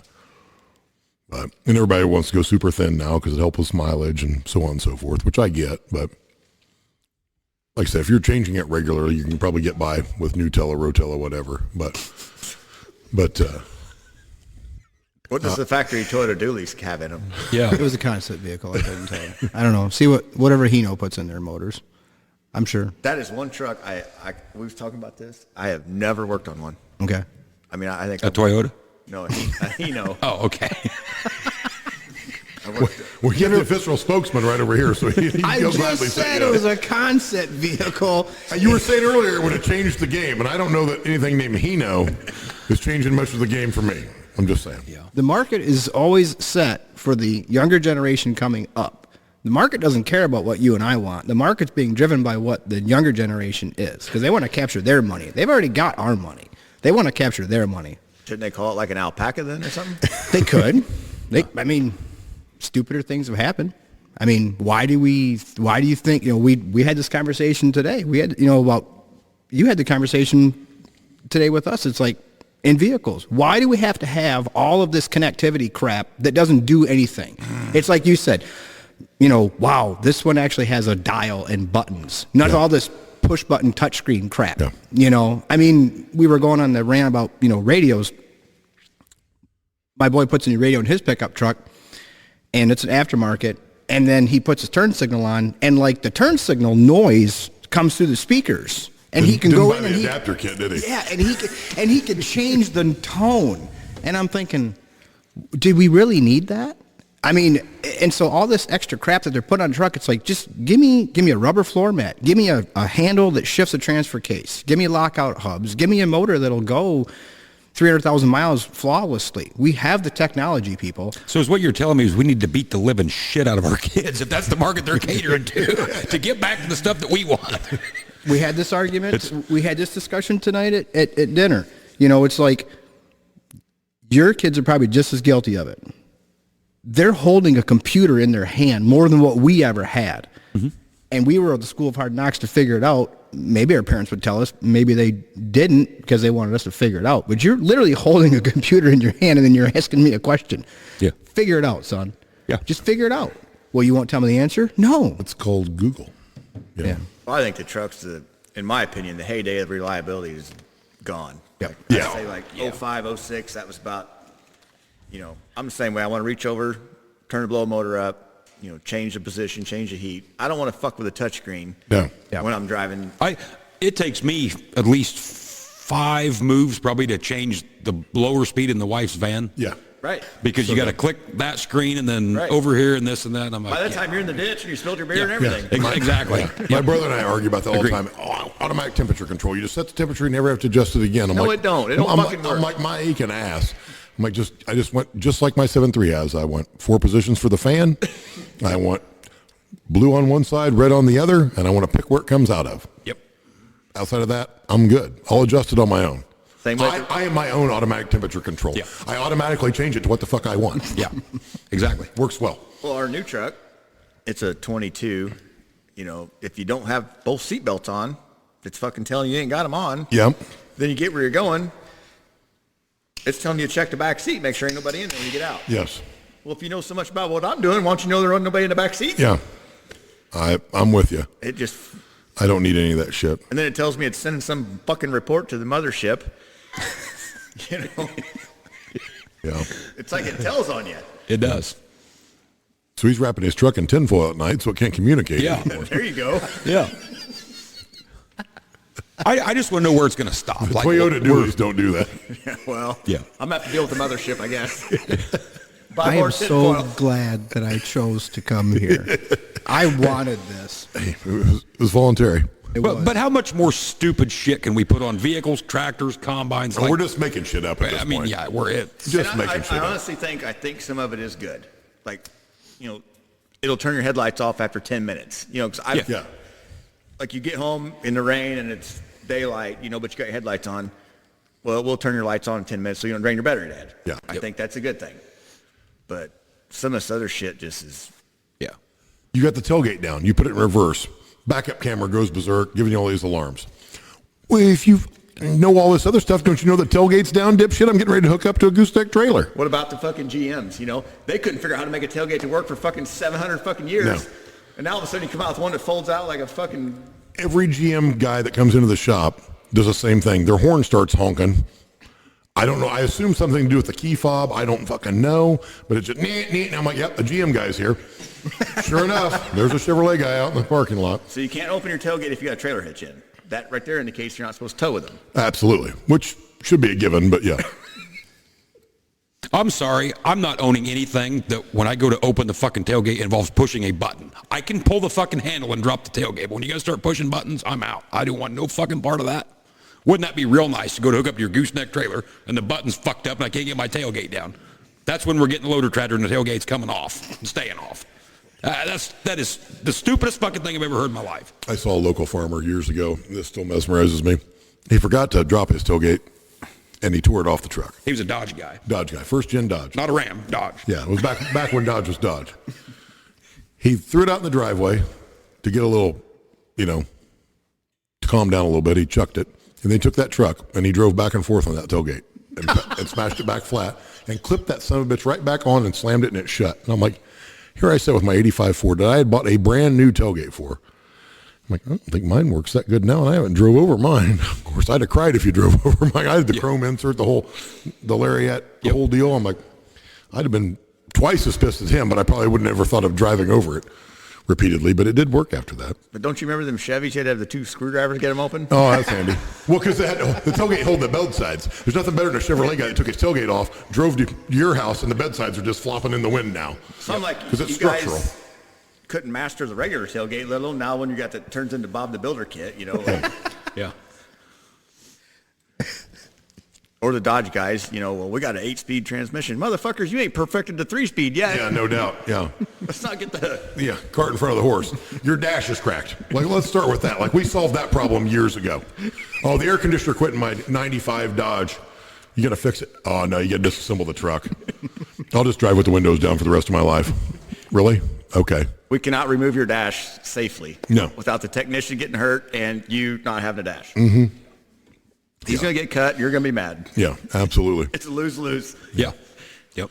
Now, that's one thing that has got way better is electric window motors. Because original electric window motors were garbage in any vehicle. It's like, oh, you rolled that down twice today? Oh, now we can't go through a drive-through tonight. Yep. Just call and get one ordered. Yeah, we'll just walk in. Like that. That's not going to work a third time today. No way. And then somebody at International said, hey, let's use that motor to adjust the rotor speed. Probably never fail. Probably be fine. Whatever. Yeah, electric windows were pretty much shit. I had one in the shop the other day. I hit the button because I like to roll the window down to make sure I don't lock anybody's keys in there. Whole big deal. I've never seen a window go that slow. I'm like, oh shit, I just fucked up. Like I'm going to be taking the door apart on this, but it went back up. Thank goodness. But yeah, it wasn't looking good for a little bit. It went up a lot faster than it went down, which is rare. Did you do the trick where you grab the window, hit the button, Absolutely. and just help? You gotta help it. You know, then you take your hand and you keep smearing your greasy hand across the window to get it all the way up, and you just slam it, and you just, I'm done. I got a And 79 wipe it off Scout. and You're walk going away. to want to grab that window by the top and run the crank at the same time. Get that all the way where. Of course, on that, the windows were an inch thick. I mean, they're thicker than the fucking That ain't presidential shit. limo. I mean, that ain't no shit. Yeah. Yeah, you get hit by the door on that thing. yeah. On that old Kenworth, actually, he brought it in because one of the windows wasn't working right. And we pulled the door panels off of it, which are just steel, sheet steel. Yeah. It's actually got a chain like you would tie your dog up with. It's a regulator. I'm not shitting you. I am not lying. I'll send you pictures of it. My favorite And was it runs through like a pulley, and then there's a little fucking, Little chain hoist in there. for lack of better words, there's a trolley that rides up and down there that runs the window up and down. Oh, yeah. And I'm like, as dumb as this looks, it's worked for 52 years. That's Yeah. true. Yeah. Ain't failed yet. My favorite was the older trucks that had an air window on the right side. Oh, them were great. We had the first semi truck that I had when I was working on the rental was an '88 Freightliner, and that had an air window on the right side. Don't know why it really needed rolled on the right side from the passenger seat, but whatever. But when that thing went up, that was like a guillotine. Oh, yeah, you could it's hurt like you people then. keep your hand away from it, and it would go up and kind of slow, and all of a sudden, just, bam! I mean, it just. You ever drive a truck with air windshield wipers? Yes. Those are great. That, I think From nothing to mock Jesus, and you didn't touch a thing. Then your wiper blades are in the road ditch. Yeah. So now it's just scratching the window with steel. You got an inch, you can see. Yeah. Wasn't bad in the winter when it's freezing, but Yeah. July they worked best. Yeah. I remember a buddy of mine hopped in. We had I think that was an old white, or maybe one of our first Volvos. It was raining. We were coming back from a tractor pull. He's riding back with me. He left his shit there. We had to pull there again the next day or whatever he did. He's like, you have delayed wipers? I'm like, yeah, you don't? He's like, no, mine are air. Then I rode with him. I'm like, sweet Jesus. If I saw, I'd check the weather, and I'm not going. Yeah, If it's going to rain, I'm just out. Yeah. Like, you might as well have the passenger with a mop, and he just reaches over. Like, this is terrible. What a stupid idea. Yep. They had air assist power steering at one time. Well, I bet that was good. Reliable too, I'm sure. Yeah. That first Volvo we had an air clutch and an air shifter. It defaults to high. I remember that because we would go somewhere and it'd be If it froze or was something. cold, you better start that up the day before. And you better get out of town before it gets cold again. Yep. Because you're in high range, and that's all you got. It's hard to take off in high range. It's not impossible, but it's hard. Yeah, that's the main reason we got rid of that damn truck. Yeah, they put an air cylinder that was, you know what a steering damper looks like? Yeah. Just bolts to the axle solid on one end, well, then it hooks to your tie rod. And, in theory, as you start to turn, it would put air to each side to help assist. And That sounds shady as fuck to me. I'm just saying. they would malfunction and your wheels would, So it'd be kind of like a Duramax. Exactly. yeah, except they'd be both pointing the same direction. Well, yeah. there's So it that. would just slingshot you into the ditch versus just kind of plowing. Still be like starting up a 40-20 where the wheels just take off. You didn't touch the wheel, and they went that way, and then they went that way. Now you're good. Exactly. Once you've primed it, Yep. That's it's why half assuming these your guys are arm missing. didn't get cut off from That's reaching what I through the mean. wheel. That's why half them guys are missing thumbs. The fucking steering wheel That caught ain't it. no shit. How they ever got by with that? So do you guys think this country was better as a whole when like we built shit to fucking last, Yes. right? Or versus now? Because so look at as bad as I hate to say this, the jobs that it creates by building dog shit. I Well. mean, DEF is a prime example. we all fucking hate it, but look at the fucking jobs it's created because nobody can keep it running. Yeah. So what's the balance between building shit that's good that you never fuck with again versus just junk that, like, what's the trade-off? I don't know. Something is always going to be broken. Something is always going to be broken. Something is always going to require work and maintenance, no matter if it's new or old. And it always depends on the guy that's going to buy it, because you're going to have the guy that's going to buy something brand new that he's always going to require maintenance that, well, I bought this brand new. It cost me X amount of $1 million if we're talking a brand new combine. So by golly, he's going to make sure that machine's going to get everything it needs. Of course, if it's under warranty, and if the dealer is going to honor that, well, by God, that's what's going to happen. Look how dumbed down we are that people buy $1 million combines every fucking day and have nothing but trouble with it, and they just keep fucking buying them. Like, I would be so fucking mad to buy something for $1 million fucking dollars, and the motherfucker won't run from me to you. How does it make sense to buy because I'm out of the loop, but what does it cost for a brand new, big John Deere, brand new? $1 million. Okay, so if it costs you $1 million, and they're saying if you take it to the dealer goes totally through it, stem to stern, top to bottom, you're seeing service bills of what? Upwards of $75,000 is what I've been told. I'd say, to go front to back, I'd say you'd be in the hundreds. How does that make feasible sense? Well, then it did. I'd say, back to your original question, I'd say somewhere in the middle. Quality shit that's not so overbuilt that it costs so much and it never fails, like somewhere in the middle. I still say that's why the 90s was the pinnacle of vehicles, farm machinery, all that. But it was nice, but it wasn't over-the-top electronic dog shit. But even if you build something that's just super awesome and never quits, eventually it gets phased out anyway. Like, let's take International Harvester refrigerators. Yeah. 95% of those didn't quit. Just somebody wanted a new one. It was too heavy to move. They were stuck in a house, whatever. And now they're collectible. They're still running, so on and so forth. Our kids are not going to be looking for a Samsung refrigerator. No. That literally didn't work the day it got, because from what I see on the internet, those things are complete total dog shit. But I mean, I've bought how many new refrigerators in my lifetime? My old ones are still running that came with some of the houses I bought. My mom and dad or grandpa or grandma, they bought one when they got fucking married and still have it. Yeah, now. absolutely. And we're on our fucking fifth one. Been married 20 years. Yeah, How exactly. many of them refrigerators does Cody Wessels paint? And he plugs in them, and it might need a cord or something like that, and it just hardly nothing. Yeah. And a lot of them really shouldn't quit, though. The goddamn insulation's a foot and a half thick. They were Yeti before Yeti was Yeti. Exactly. Like, you walk up to some of those International Harvester freezers, and they're the size of this folding table, right? Yeah. And then you look, and you're like, oh, well, I could put 2 steaks and a box of corn dogs in there. Exactly. It's got pallet forks in the bottom as you move with a forklift. Yeah. Well, some of those, they had to set those in the basement and then build the house over the top of them. They're literally fucking cinder blocks filled with sand inside the motherfucker. The stairwell's this wide, the freezer's this wide. The only way they got that down there was before they built the house. It's like when your buddy calls you to move a gun safe. It's like, just sell it. No, we're not that good of friends. Yeah.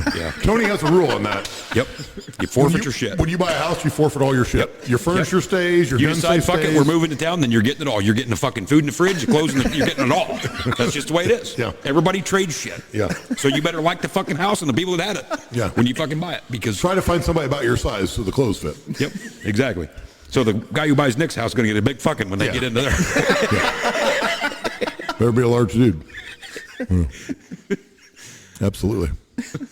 They go to your house, they're going to have a freaking garage full of Nutella. You're changing oil left and right. I don't have Nutella. Now, you won't have to leave your Toyota Dually in the garage. You're allowed to take your vehicles. You don't have to leave the Toyota. I just put mobile in it. You'll just calm down. All right. I don't have an AMSOIL rep where I'm at. I mean, you don't have a buddy that could drop ship it to you. I could. Well, I've asked him multiple times, but we somehow lost that credit card. Honestly, it could be a UPS problem because I shipped him a part, and I shipped another guy a part to Texas. He's maybe 40 miles. Yeah. The guy in Texas got his shit first. Well, thank God you didn't send it fucking postal service. I've had more shit lost by the fucking USPS in the last 6 months than I ever have. So get this. So I had an electric fencer. Got hit by fucking lightning. But the company guarantee him that no matter if you get hit by lightning, you run over, whatever. The fucker's guaranteed for a fucking year. So I fucking box it up. Fucking send it. Keep watching tracking. Keep watching. Fucking thing's hung up in Kansas City. I'm like, yep, shocker. Yeah. So finally, after about fucking a month, I go to my local post office. I'm like, what the fuck's going on? Here's a tracking number. It's been sitting here forever. So this lady from Champaign or somewhere calls me. She's like, yeah, it looks like the label's been ripped off the box. I'm like, what do you mean? She's like, well, you got to fill out a claim. She's like, I can see the package. Got a picture of it right here. It was a Walmart box, and somehow it come through a machine. It tore half the fucking label off. and you got to fill out this fucking claim. I'm like, well, how about if I just tell you the fucking name to go down there and write on the fucking, I mean, you're looking at it. Yeah. So I done all the shit she told me to. Nope, just got another email yesterday. Nope, still can't find it. I'm like, well, this fucking lady found it in 2 days and can fucking physically see it. Yeah. But you dumb fucks can't find it. So I've wrote it off at this point. I don't fucking care. Just, it's yours. I forfeit it. Fuck it. You I'm see out. where Amazon's done with the Postal Service in 26 They should be. Yeah. Yep. When I get elected president, that's the first thing I'm shutting down is the fucking Postal Service. Done. You're fucking done. My advice to the listeners is if you're ever sending anything UPS, and I love UPS for the most part, and my UPS drivers have always been top notch. They're good, but don't use the envelopes. If you're going to ship it, let's say, because a lot of times I will UPS a check so that I make sure it get there because, well, the Postal Service, you can't. Yep. So I used an envelope one time. Next day I just checked to this guy in like Georgia or something for some tires and wheels. And I'm tracking it because I promised him I'd send it next day or so he'd have it. Okay. And I'm tracking it. It gets right to like 30 miles from his house and just stops. Put a claim in on it or whatever. They're tracing it. They can't find it. I call the guy. I'm like, look, man, here's a tracking number. I can prove I sent it. I will send you another one out, so on and so forth. Okay. So I do. And that part all goes well. Like a year later, guy from UPS calls me. He's like, hey, we found your package. I'm like, oh, no kidding. He's like, yeah, it flipped under the belt. So when they did their big shutdown clean out, so I never use the envelopes now because the box won't fit there. Yeah. But the envelope would. It's like, what do you want me to do with it? We see it's a check. I'm like, just burn it, shred it, whatever. Like, it doesn't matter at this point. You know, for God's sakes, don't take it to the guy. Yeah. You know, don't deliver it now. Yep. But, yeah. I get it. Shit happens, but the fucking Postal Service is just a fucking total train wreck. You ever buy anything from Uline? Oh, yeah. Yeah. Them catalogs are like the old Sears catalogs. Yes. Yep. We got one at the shop that was literally fucking torn in half. What are you sorting this shit with? A fucking wood chipper? Yeah, exactly. Fucking rhino mower, fucking just blow it out. And I mean, it was Hulk Hogan could rip this motherfucker in half. And you just ripped in half. And it says, it's got a sticker on it that says, we care. Do you? yeah, exactly. Not very much. Yeah. Jesus. It's just unbelievable. And so it's not UPS's fault. You know, sometimes it's the fault of whoever packaged it. You know, I ordered parts one time for a customer. I needed a couple of snap rings, a pin, and a seal kit for something. And it was coming out of Grand Rapids, so it was like an hour away from me. Had everything in stock. Yep, we'll ship it to you. Box shows up, and as soon as I pick the box up, I'm like, this doesn't feel like there's a pin in here. But if you look in the box, there's a perfect, 1.5 inch hole in the corner of the box. Yep. Well, whoever packaged it up, just threw a pin in a cardboard box with no packing paper, no bubble wrap, nothing. What do you think's going to happen? And it's just like the UPS drivers and everybody that works for them, they're not handling them with like kid gloves. Right. They're just whipping and throwing stuff. Yeah. And so it's just like, so I called back down and said, hey, I need you to resend this pin. Well, what do you mean? I says, well, it's not in the box, but there's a hole in the box that the pin was there and it comes shooting out of it. And I'm like, the UPS guy or somebody should notice a 1.5 inch by 2 foot long pin rolling around somewhere, and then once it's gone, it's out of their hands. It's all liability. So it's like there's got to be somewhere that UPS has got a warehouse like Indiana Jones full of all this crap that never got delivered. It's like, what do you do with all that? Yeah. Is that where all these wholesale... Somebody found it. It didn't just vanish into thin fucking air. It was laying somewhere. Is that where all these wholesale companies... I mean, have you seen these guys? Like, there's guys up by us. They'll buy pallet merchandising of crap that's damaged, and then they'll sell everything piece by piece. Yeah. If you could get in on that with, like, UPS, I mean, you might have some pretty interesting packages. Yeah, you probably would. I mean, I bet it would blow your mind, the stuff you would find. When I was in college, I mean, of course, this has been close to 30 years ago now, there was a company called RPS. And they used to ship everything that like FedEx and UPS wouldn't, like the heavy, bulky, oversized stuff. And like Walmart shipped a lot of their blue jeans through there. So these big, heavy boxes of blue jeans, they'd weigh like 80 pounds and they were not real. Well, I worked on the dock loading these trucks. I was 18 years old and these things are coming down these conveyors faster than you can almost stack them. Well, then here comes a riding lawnmower and a wooden crate cruising down there, hits this fucking box of blue jeans, they just explode. And you're like, well, it's all in the truck, so good luck. But I mean, that shit happened. It does, yeah. And to me, that's a logistics guy. It's like, why are we sending fucking lawnmowers and fucking blue jeans down the same conveyor belt? And then, if it wasn't hard enough, this guy that was a supervisor would roll around and he'd throw something in there that was the wrong zip code. You were supposed to catch it. It's like, dude, I didn't catch the last fucking lawnmower you sent down the wrong panel. Like, sorry, but I had a buddy at UPS tell me one time one of their major sorting facilities, I think it was Louisville, maybe. you didn't say that right. No, Yeah, you're it's supposed to say it's Louisville. You're supposed to like, Louisville. it's like you have marbles in your mouth. Louisville. Louisville. It's Louisville if you're in Illinois. It's Louisville if you're in Ohio. In Kentucky, it's Louisville. It's not Louisville. That town doesn't exist. It's Louisville. But anyway, Do they say it like King Louis the Fourth? I don't know. That's a good question. We should ask him this year. Well, I'll ask him. Yeah. So there's a package that's coming through there, and somebody used a used box that had the old label on it. So it would get to this sorter, and it would kick it going the other way, and then it would scan the other label and kick it the other way. Well, that belt runs at some insane, like 60, 70 mile an hour, whatever. It took them like 4 days to stage people to knock it off the belt. Jesus. Because it's just in this building, just going hell-bent for election, back and forth, back and forth, back and forth, and they can't shut the facility down to get Right. the stupid box, Jesus. But But wouldn't you think if that one barcode expired that it shouldn't be able to read it? I mean, who write the programming for that? some dork. Well, and I mean, Some dork that had never picked up a box in his life. but originally though, who's the ass hat that's, well, it's already got a label on it. Well, like, we'll just put one on the other side of the box. Well, maybe he didn't see it. Yeah, I mean, that's an honest mistake. You want, because, UPS sticks those other stickers on there too that you don't put on. Yeah, the little ones. So it could have been one of those too. I don't know. But Yeah. yeah, some of that stuff can get a little bit sketchy once in a while. Yeah, it can. It's actually a wonder if fucking anything gets to where it's going. I mean, Oh, my God. in the realm of things, the Yeah. billions of packages a day. I mean, it is impressive. I mean, you think about how much more shipping there has to be in a post-Amazon world than there was in a for sure. pre-Amazon world. Or even the internet, period. I mean, you look on the UPS truck, FedEx truck, whatever, like it's stacked. Half of it or more is Amazon shit. Yeah. That wasn't getting shipped before. Yep. Yeah, the scary part is, back in the day, you could order a fucking house from Sears and Roebuck, right? Yeah. And of course, back when you were doing that, the postal service was all you had. Well, how the fuck would that go today? Well, the fucking rafters are in North Carolina. I got fucking 4 studs here. The fucking shingles are in Canada. Like, Have you ever sat around and talked to an old timer that said, yeah, Grandpa ordered this house from Sears and Roebuck. Half the shit wasn't there, so on and so forth. No, every part was accounted for. It was Yeah. laid out. Like, I don't know anybody that ever bitched about No. none of this shit showing up. Like, it was all there. It was all good. Yep. Can you imagine some dork nerd trying to figure out how many screws and nails and Oh, shit you need for all that today? Yeah. Somebody's never swung a hammer in their life. Well, I think this guy needs 5 nails for this. It should be fine. Mm-hmm.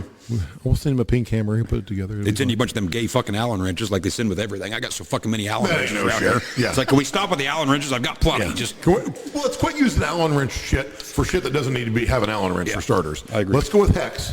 It's not a bad concept. There's a time and a place for Allen heads. But Nowhere. it's not for everything. Yeah. Nowhere. There is not a time and place for You could use 12 point. They're the same diameter. Yes. Yes. To hell with. I hate Allens with a fiery passion that consumes my soul. So I'm with you. I despise Allens. Every jackass wants to use those because they look cool. No, they don't look fucking cool. They look like I gotta go get a fucking Allen wrench now. They look like they're Let's rounded get a out. round full out. of Yeah, dirt. absolutely. Yes. Every time. Take your Allen bolts and stick them up your fucking ass. Yeah, I'm with you. yeah. Yep. I got another name for him, but you don't know the guy, so. His name's not Alan, though. No, his name's not Alan. He's a Harley guy, and he likes them. And so I nicknamed these bolts after him, and I'm like, these fucking Buck Jet bolts. And everybody in the shop's like, what the fuck's a Buck Jet bolt? What, you never seen him? They've been out for years. I try not to do this anymore, but occasionally I used to flip shit on parts guys once in a while, so on and so forth, because that's how I was trained. But I called the parts store one time. I'm like, hey, I need some socket head Allens, whatever size. Blah, blah, blah. Delivery truck shows up, sends me fucking hex bolts. I call him like, hey, what the fuck? He's like, well, you said you want bolts that take a socket. I'm like, no, I said socket head Allens. These are fucking hex head. I've got more hex head bolts at my place than you have at your place. Why would I need those? I need socket head Allens. Well, I didn't know what a socket head Allen was. And that's why I probably said some stuff I shouldn't have. I got kicked out of Napa. I find that hard to believe. Well, not really kicked. I kicked myself out. Let's just put it that way. Did you hop in your Toyota and squall the tires? No, I did All not. 4 of them on the back of Dooley. No, I can't deal with that. I'm with you. It's frustrating. So we were calling around. One of our customers' transfer case blew up in his truck he was 900 miles up in South Dakota. And we're just trying to get options. Like, Yep. what's going to cost to fix this thing? Should I look for a used one? It was '07 Dodge. It was still a Dodge at that point. And actually, Ryan was the one calling him, and he's asking for a transfer case for his truck. And the guy literally straight as I know where you're going. Two-wheel drive or four-wheel drive. I said, hang the fuck up on that motherfucker, because I said, fuck this. I mean, I couldn't handle it. I'm like, no, we're done. Yeah, I'm with you. It does get frustrating. Tell the From time to frost time on plug that. story. Oh, Tell oh yeah. Yeah, we're working on something and going to, this was in O'Reilly's, and going there looking for a 2-inch freeze plug, and he goes, well, what's it fit? And I said, a fucking 2-inch hole. I mean, Be the first place I'd check. what kind of application is it on? I said, well, it doesn't really fucking matter. I mean, they're not vehicle specific, they're size specific. Yeah. Where's your freeze plugs? Well, I don't know. So I just walked behind the foot counter and started peeling drawers open. Yeah. And this one drawer is empty. And this girl's like, well, there's nothing in there. We should probably get that stocked or something. I'm like, well, it ain't my fucking job. So Yeah. I finally found them after I spilled all kinds of drawers on the floor. But So I don't know about where you guys live, but where I'm from, every person that works at O'Reilly's is crippled. And like, is there some fucking war that I was unaware of? Like, these motherfuckers can't walk for shit. It's like, I think we found a hot button. it's like, what happened with the fucking O'Reilly employees? Like, AutoZone's okay. You can go there, they're their own breed, but like fucking O'Reilly's, I mean, there's guys like where I go, they're fucking missing half their arm and shit. And it's like, what the fuck? what happened at the O'Reilly's training camp? I know, exactly. I mean, I literally think this was probably people who worked for the fucking SWAT team who would defuse bombs, and there were so many of them maimed. They're like, "Fuck, better just open an auto parts store." That's how O'Reilly's came about. You might be right. I did flip shit on an O'Reilly's guy one time. Oh my God, that was so funny. That's a good thing I peed a minute ago. But it's true; they're all crippled. Yeah. I call. Next time you go to an O'Reilly's, look, every handicap parking spot's full because it's the fucking employees. I mean, Yeah. I'm not knocking crippled people. I'm just saying they're just fucking crippled. They don't Crazy. like being called that. They're special. Well, yeah. Everybody's special. I did And then you flip got shit that on guy him. trying to carry a fucking 80-pound brake rotor for an F550 exactly. in the store. Yeah. You have to eat 2 brake rotors and a couple batteries there. Hey, carry that out for me, would you, bud? Exactly. Appreciate that. My big flip out on the O'Reilly's guy one time was, so I got all the brake parts from our main auto parts store for my dad's truck one day. And they'd all come in. Well, I went to go put them on a Saturday morning. And to no fault of the auto parts store's deal, somebody, I'm sure, had returned this. Well, there was 2 rights for the front, no lefts. No big deal. Somebody did the same thing I do. They ordered everything, used what they needed, sent it back, put the wrong one in the wrong box. Innocent mistake, but they didn't have any more. So I call O'Reilly's. Yeah, we got one. Okay. I'll just grab it when I go down for lunch. And this is like 9:30 in the morning. So we go to lunch, swing past O'Reilly's. Today I'm here to pick up that brake caliper. Oh, yeah. You know, I haven't really got to that yet. I've been trying to find it, but I can't locate it. In 3 hours, you couldn't find it? Like, you couldn't give me a phone call for this? Okay. So he mumbles around, looks for it for a while, doing a terrible half-ass. He's not trying very hard. And I may have mentioned that maybe less time chain driving his wallet and getting tattoos and more time training and learning his computer system and looking around the building, and he might be able to find this. And then I left. So I go to Napa, ask the guy. It was a probably 65-year-old, born in the Midwest white guy. Tell him what I need. He literally turns around. He doesn't even move his feet. I've probably truly been through a war. Absolutely. He turns. He doesn't even move his feet. He turns. He grabs one off the shelf and hands it to me. He's like, "Here you go." What? All right, there we go. Yeah. So I tell Dad, I'm like, "Hey, I probably can't go to O'Reilly's for a while. I might have told this guy that less time in the tattoo parlor and a little more time getting good at his job probably be good for him." Dad's like, I'm like, "What?" He's like, "Yeah, I told him the same thing yesterday." I'm like, "Oh, okay. I guess we're not going to O'Reilly's for a little while." But Yep. I had a customer call me, and man lift wouldn't start. I changed the starter in this man lift last February. I take a white paint pen and I write on every starter alternator the date and the year that I changed it. Yep. So it still looked brand new. It was an Ingenie man lift. You take a bolt out, you unfold the whole motor out of there. It swings out on the tray. You crawl up on the motor, 2 bolts, 2 wires, boom, it's out. Bought it at Advance Auto Parts in Lansing. It had their tag on it, still looked brand new. It looked like I just put it on. Called them up. What's the warranty on this? When did you buy it? February of 25. Oh, that's still this year. That's correct. It was. Yeah. It was this year. Good for you. Good job, Well, those are lifetime warranty. I said, sweet. I said, So why'd you ask me when I got it if it's lifetime warranty? Exactly. That's fucking irrelevant at this point. I said, all right, well, I don't have the receipt, but I can tell you the date, the time, everything that we bought, when I bought that. So they said, well, that's up to the manager's discretion. We'll call you. Well, they didn't call me. But they said, oh, we'll have one here for you at 5 o'clock. So I went back the next morning. Guy walks over, opens the box up, sets the starter in front of me. To his credit, it was a starter. But he pulls the part number up. I'm looking at his screen. The picture on the screen is exactly what I had on the counter. What he pulled out of the box was not. And I put the cones together, put the flanges together, and I says, that's not going to work. Oh, why is that? I says, it's not the right one. Well, are you sure? I says, the holes are 1 inch off. I can't stretch. I can't make this thing fit. And then he's like, well, what's the application? It doesn't matter what the application is. The part number is right here. I took my phone and I showed him right on WAI's website. Like, look, it's right here. It's on your computer. It's the same. Well, for some reason, this is what they said. I'm like, okay, then I'm telling you that was misboxed. No, that can't be. And I'm like, well, was this boxed by a person? Yeah, well, people do make mistakes. Well, hold on a second. This thing went into Mythbusters mode. I mean, it's just all of a sudden, we got to call the feds on this thing. So he calls one store. Hey, pull this part number off your shelf. Measure it. Huh.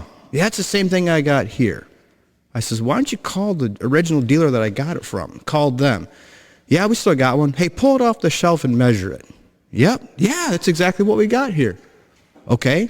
Yeah, black in color. Yeah, it's the one. I'm like, okay. Because, they make pink starters and shit. I mean, the fuck color do you think it is? Well, I mean, so I'm like, so is it covered under warranty or not? Well, when did you buy it?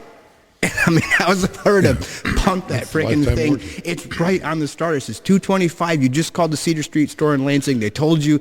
Yeah. I'm sure they didn't sell a lot of those in the month of February, which is a short day, 29 to be, or 28 to be exact, except it's a leap year.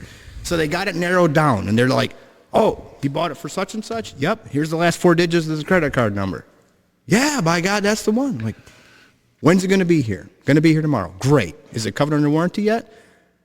Yeah, we think you can do that. Well, after putting me through what you did, I did the job for you. Yeah. We had this talk. at this point, I'm taking the starter and you're fucking paying me $50 at this point. I mean, we had this talk. You got to give them the part number. Yeah. You got to do their job for them. It definitely helps. here, I can't believe, though, how stupid some of these people are. And I just dealt with this summer. And I had that grain cart in here, redoing it, and somebody tore the fucking lights or the wires for the rear flashers and all that shit off of it. So, a 4555, all the plugs are round, right? And then within the plug, you got round pins or you got the flat blades, right? Yes. So I was going to put a new plug on it. So Rural King didn't have one. Everybody's went to the blade style now. They don't have the old, what we call round pins, So I thought on the way home, went right by Advanced Auto. Thought, hell, I'll swing in there. Surely these guys will have one. So I looked. They all had fucking the blade style. So a guy that's probably 60 years old comes over and asks me, he's like, what are you looking for? So I'm looking for the round plug with the 6-pin rounds in it. So he grabs me the fucking blade. Oh, it's right here. I'm like, no, I need the fucking round pins. He's like, well, that's the round plug. I'm like, dipshit, they're all fucking round. I need the fucking round plugs inside the fucking round plug. But like this fucking guy just, like he couldn't understand what I was getting at. I'm like, motherfucker, you're way older than I am. Like you ought to clearly know what this is. But finally it's just thanks, but no thanks. Fucking, I'll take it from here. Just stop. We're done. You don't have one. It's fine. Now, I will say, overall, my O'Reilly's is good. Especially the guys that are the 3 or 4 main guys that never change are really good. They seem to have a lot of PTSD. No, it seems to be a lot of changeover and help. But overall, they are generally pretty good. But the life of a parts guy, like, Actually, I don't have trouble at O'Reilly. Like it's so much different now do in the okay. parts world because none of those guys have worked on anything. It's not like the old guys. Like you call down to our local place and you talk to some of those old guys. I mean, they've done everything from grind valves to, I mean, they've done some of those jobs, so they know what you're talking about. They don't stock any of that shit anymore, but they know at least what anything you're working with. They know. Well, we've talked about this in ag too, though. At one time, I used to fucking hear this every fucking day of my life. Goddamn, how can you fucking not know the goddamn oil filter number for a 4020? Fucking parts guy here 20 years ago knew that. It's like, A, they changed the fucking part numbers, and now there's 400,000 different fucking oil filters at John Deere. Tractors had only been out for fucking 10 years. Yeah, exactly. They didn't have to memorize that Yeah, much. they all fucking took the same fucking oil filter. In Baldwin world, a B2 oil filter pickup trucks for like 40 years, and then now we got to change it every year. Well, yeah, you could memorize it back then. Yep. So I would grant them a fair amount of grace now because I don't think the training's all that super awesome anyway, and there's so many models. And these companies change filters and shit for no freaking reason. Yeah. They do a bunch of dumb shit just to do dumb shit. If you can fog a mirror, half-ass, pass a piss test, you could be a parts guy. And anywhere. You walk and you want to raise your blood pressure, walk into an O'Reilly's and ask for a 6-foot chunk of 3/8 fuel line. First question. Guy will be like, hell, I got one here, bed in my leg right here from the fucking wall. Use it for a catheter. They took fucking 2 pints of fluid off my lungs. Is what it is. First question he's going to say is going to be, what's the make and model? Yeah. But that's you the way don't they're need trained, that. but that's the only way their computer works. Which goes back to the stupid shit. But those guys, especially in the ag world, like I do feel bad for them because like if they're really good, they're not there very long. Yeah. Generally, because that job doesn't pay what it should pay. Tony and I have talked about this before. How is it that guys that work on $150,000 semis at the truck shops that I deal with make double what the guys that work on $1 million combine make? And then you expect these parts guys to be experts when the volume is fairly low. Like, they're not going to be awesome at it because they're not there very long. The training's not that great. These companies switch part numbers around all the freaking time for no goddamn reason other than some bean counter came in and said, hey, we should streamline this system. One of the companies I deal with, the part number for like hubs and whatnot, bearing kits and seal kits for the axles. The part number designated how many, it was a 5,000 pound hub, 5,000 was in the part number. Then some genius decided we should make this part number 25 digits long, and it has no bearing or relevance to anything. IH back in the day, the part number designated what the O-ring was. It told you all the dimensions within the part number. And then some dipshit said, hey, we should stop doing that. We should just give it a random number. So I grant them a fair amount of grace anymore because it's not an easy job anymore. And it doesn't pay what it should pay. And the guys that are super good at it end up going on to do something else, And their computer systems are so basic, like they can't get past the fact that you did put a year making, they can't look it up by 3/8 fuel line. Like, they got to look it up by application, which is dumb. But So this new parts guy we had, he was nicknamed Pockets, if it tells you anything. Because his fucking hands were allergic to UV rays. But so, from the war. Exactly. I don't even know. He wouldn't pass all the criteria to make it at O'Reilly's. But he's talking to this guy on the phone. I'm trying to not micromanage him because it's like, this is his job. I want him to do this. I want to be left alone and do what I'm good at. Yep. We're looking for hood hinges for a Kenworth. And he's on the phone with this guy. He's got him on speakerphone. He's standing in front of the truck in the shop, and I'm about from here to that tractor way. And this guy says, well, I don't think it has those. I said, just hang up on that fucking retard, because I don't. Yeah, did you call Tim Walls? I said, he just said this truck doesn't have hood hinges? What's it got, pins like a NASCAR? Yeah. I mean, how do you get the hood off of it? So I'm pissed now. I'm Googling on my phone, which, like you said, it's not that hard. Was your leg twitching? It was fucking hopping. You just doing a Dwight Yoakam, just I'm like, yeah. I'm like, there they are. Real sister, don't you? I said, see if they got that number. And he goes, okay. Do you need them? No, I just called this motherfucker to get my blood pressure up. Just checking. Yeah, just a random Saturday. Just call around, check on parts. Yeah, I was just wanting to take about 5 or 6 days off my life with high blood pressure. That'd be fine. Yeah. Yep. Yeah, I get it. But back in the old days, you had a book, which is better in my opinion in a lot of ways. I agree. And then you had all those crossover numbers, like those old IH books. I still got one hanging up.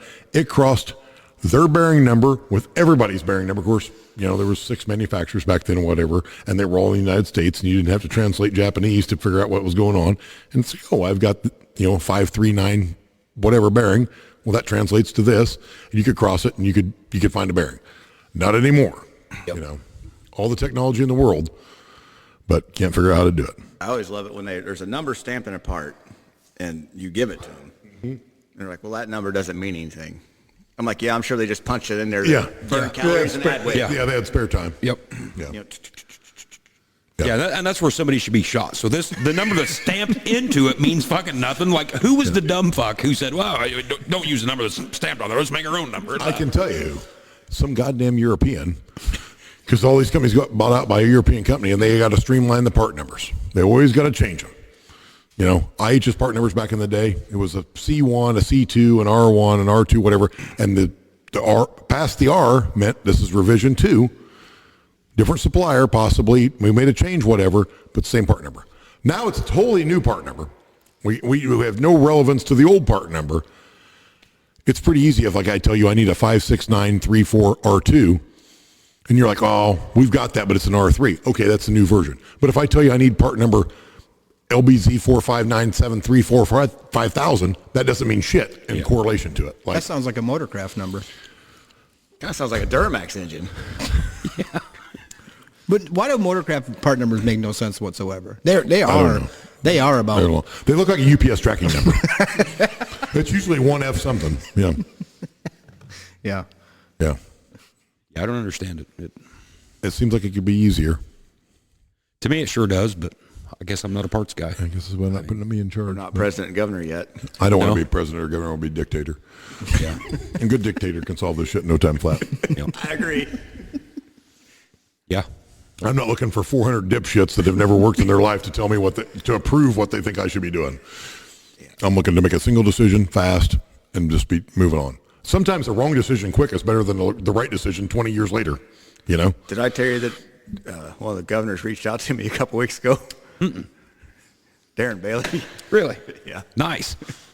Yeah. He was actually wanting to know if I was running for governor. I'm like, no, that was just kind of a joke that got out of hand. Really? Yeah. I'm like, I wanted to sound like, well, Tony's the guy you need to worry about. Yeah, absolutely. If he contacts me, it's going to cost him a pile of money to keep me out of the race. That's how politics work, motherfucker. Wouldn't you think that he would have known that? Like, ain't there some sort of thing you got to sign up on, like a dry erase board or something? Yeah, you would think. I mean, if you haven't filed anything, you're probably not running. But Joke's on both you fuckers. I'm running Tucker for governor. Yeah, he'd probably I get haven't it. met anybody that doesn't like him. Yeah. He'll get elected in no time flat. And I think he'll make better decisions than the guy we got now. Yep. Mr. Pritzker? Oh, yeah. Yeah. He's pretty mad. Every time I get on a rant about it, I'm like, well, I'm going to shove everything off into the pond up there. And he's like, keep that shit out of my lake. It's our lake. Leave it alone. Well, now, which lake is yours? You just told me earlier that the Edmund Fitzgerald fucking drowned in your lake. Well, is yours Michigan or is it Superior? Which one you choose? Can't fucking hog them all. Can't have them both. They're around our border. All of them are ours. Superior. And Erie. I will die on this hill that the fucking UP belongs to Wisconsin. It's connected over there. Fuck you guys. It ain't yours. Give it There back. ain't much up there anyway. No, there's not. They can have it. There's Yeah, pine trees. I'd give it back. And pasties, and that's about it. Yeah. So, yeah. I got OCD when it comes to shit being touching each other and it's like that. Yeah, that's fucking Wisconsin. In my At some level, we do need to redraw the state map square. yeah. Nothing pisses me off more than a house that's built on an angle for no reason. Yeah. Or if they angle the garage with a house that's straight, I'm like, or they don't line up with the road, I'm like, what are you doing? Yeah. What? Tear that shit down. If I was tax assessor, double. Yep. We Exactly. charge you built the shit at an angle for no reason, double. Yep. Now, I think our house is on an angle to our road, but I also think our house was there before the road was there. Does that count? You probably in the clear there. The horse was wandering that day. I don't know if you've ever been to southern Indiana, but what they should do with that deal is get all the Caterpillar equipment they can find, shove that whole deal flat, and square it all back off. Because there ain't a square road anywhere in that place. Ohio's worse. I don't know how. It's at least old, though. I don't know how in Indiana you get farm machinery up down the road. It's literally The light poles are on the wrong side of the road. Who's the dipshit that's still doing that? Yeah. Let's put them on the roadside. No. I mean, can you imagine how far into the ditch. Guys around here would farm if the light poles weren't stopping them. Oh, Jesus. I mean, they'd be farming pavement. Absolutely. This corn didn't come up for shit. They're eating their seed dealer's ass. I planted this in asphalt. It won't come up. Yeah. Yes. Yeah, you're right. Yes. Potato farmers do that up in our area. If they're on a gravel road, they will turn around in the road. I mean, the first row of potatoes is in the frickin' road, basically. I mean, they're right up to the edge. They don't care. I mean, they're not going to, by the time they come through and plow snow, of course, potatoes are going to be gone. They don't care. They turn right around in the road. Huh. They don't care. Yep. Nothing surprises me up there. You love it up there. You like you like the U-turns, the Michigan U's. Well, we're replacing those all with roundabouts now, so. Yeah, roundabouts. What a great plan. Who was talking about New Jersey earlier? Somebody at the restaurant, they was talking about being out in New Jersey, and I've only been out there twice, and both times was kind of a bad experience, especially being the way I am. But you can't turn left there. Can't turn left in Michigan either. You can't turn left in New Jersey. No. And then when you get You can somewhere- be left, but you can't turn left. right. It's very odd. But then you pull up to a fucking gas pump, you can't get it to work, and this guy hops out of a fucking phone booth and walks over there and goes, "This is my job." I'm like, "For what?" "I want to put fuel in my truck." He goes, "I need tip." "You need to get the fuck away from me and turn the pump on if you need to." Yeah. Ain't nobody putting shit in my truck but me. Yeah. So I've never been in New Jersey. My dad was there when he was in the military. I was there He twice. did not speak highly of it. I took that as my tip to not go back. yes. I probably won't. I was out there twice picking something up and that was shit. But just like the fucking roundabouts, we ran into this when he was in Europe. So to me, They're fucking horrible. yeah, but when you come up there, so Nobody knows what's going on. yeah, so if I'm coming into the roundabout and they say at the third exit, go straight or whatever. So, okay, so I'm not going to count the one that I'm on by my logic, right? Yeah. So it's going to be when I first get in there. So this first one I come to is 1, 2, then 3. Nope, not them. Nope. You count the one that you're on. Yeah. Well, what the, I mean, who the fuck come up with this idea? They're just stupid. Well, our fucking ancestors left that place due to fucking roundabouts, and now we're bringing them over here. So That's fuck my thing that. with traveling to Europe. I wouldn't mind seeing some of that shit, but my ancestors thought it sucked so bad they got on a wooden boat with no map and no food to get the fuck out of there. And the only times we went back as a family was when Uncle Sam sent us to kick their ass. So I'm just going to stay here. And now their shit's infiltrating over here. GPS can't deal with roundabouts. No. And somehow my wife's got her GPS switched to some setting where it depends on which way the phone is setting. Oh, As that'd to- be fucking as- handy. As to which direction it tells you to go, which is awesome. I don't know how she found this setting. She doesn't know. But if it tells you to take a right, you better turn left. Jesus. Yeah. Why would that even be an option? I have no Sit words, there and Tony. turn your phone as you're driving. Yeah, exactly. You're supposed to attach it to the steering wheel. I was so mad the other day. She was giving me directions. After about the third time, I made the U-turn in the middle of town because I just whip it around now. The hell with it. Yeah, So, same. whatever. She's like, well, it's on this setting, and I can't figure out how to get it back. And I'm like, well, you might want to figure it out pretty quick. Yeah. 'Cause I just whipped a U-turn in front People of my always bitch about, oh, don't want to get old, don't want to get old. I'm kind of looking forward to it because then it's like, fuck it, I'm driving over the median because, you know, they're like, well, if I get a fucking 70-year-old guy, if I can just let it go, who cares? You know, like, fuck it, we're doing a fucking U-turn in McDonald's fucking front yard. We're just going. Because we're putting curbs where we don't need curbs. Exactly. Can we start Well, with that? yeah. We could stop with the curbs and the decorative. We don't need trees in the middle of the Walmart parking lot. Okay. No, What I we agree. need is all that shit gone, so we're just big open space. Just leave the gold guy alone. He's late for a shift at O'Reilly's. Exactly. Yeah. Yep. He's only got one arm. He's trying to smoke and drive. No It's shit. not working very well. Exactly. My son's girlfriend she sends me a picture. He goes, she's having a bad day. And he's like, it's interrupting his work. And it's kind of pissing me off because he's messed up. He shows me his picture. She's got her fucking, what is that thing? Honda Santa Fe or something. It's up on top of this fucking rock. It's like this big around. Ooh. I'm like, Not a good place to park. That's kind of impressive. But what's more impressive is you jump the curb to get to the rock. Yeah. Decorative rock. Yep. That we probably didn't need. Didn't Which, need- speaking of the Honda Santa Fe, who sits in these board meetings and be like, so we're designing this vehicle, what do you guys want to call it? Let's call it the Santa Fe. Like, who the fuck is coming up with, like, are you serious? This is the best we could do. Or where we're from, the one, Sereno, is it like, was that a Kia? Kia Yeah. Sorento. Kia yeah. Sereno.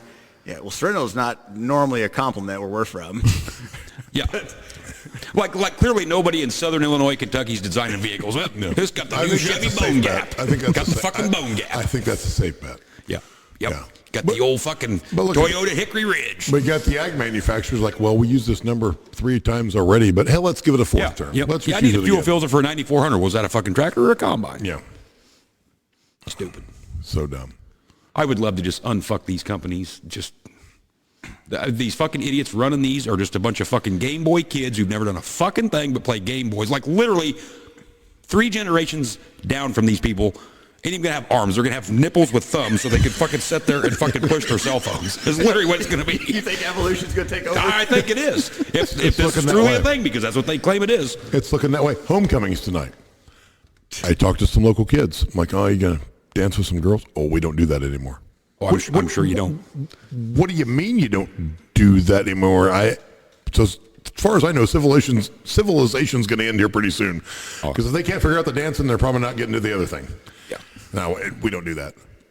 Okay, I mean, I guess whatever. So we talk about like natural selection and taking the labels off everything. I bought my dad a sickle bar mower a few years ago for mowing around his pond. Of course, there's no labels on it, and I personally have never been around one too much. But I figured it out, but it's kind of a chore to hook up. Yes, they are. On a 3-point, it's Yeah. got Yep. like a chain that controls the. Yeah, Yep. yeah. And I'm thinking, man, they should bring these motherfuckers back. Yeah. That exactly. and lawn darts.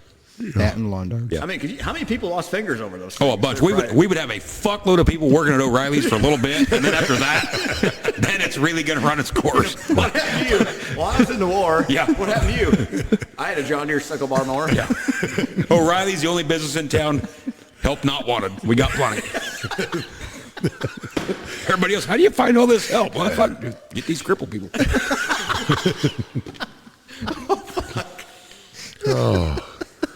If they get a Dollar General boot section next door, they'll be good to go. Oh, hell yes. Ironically, ours is pretty close.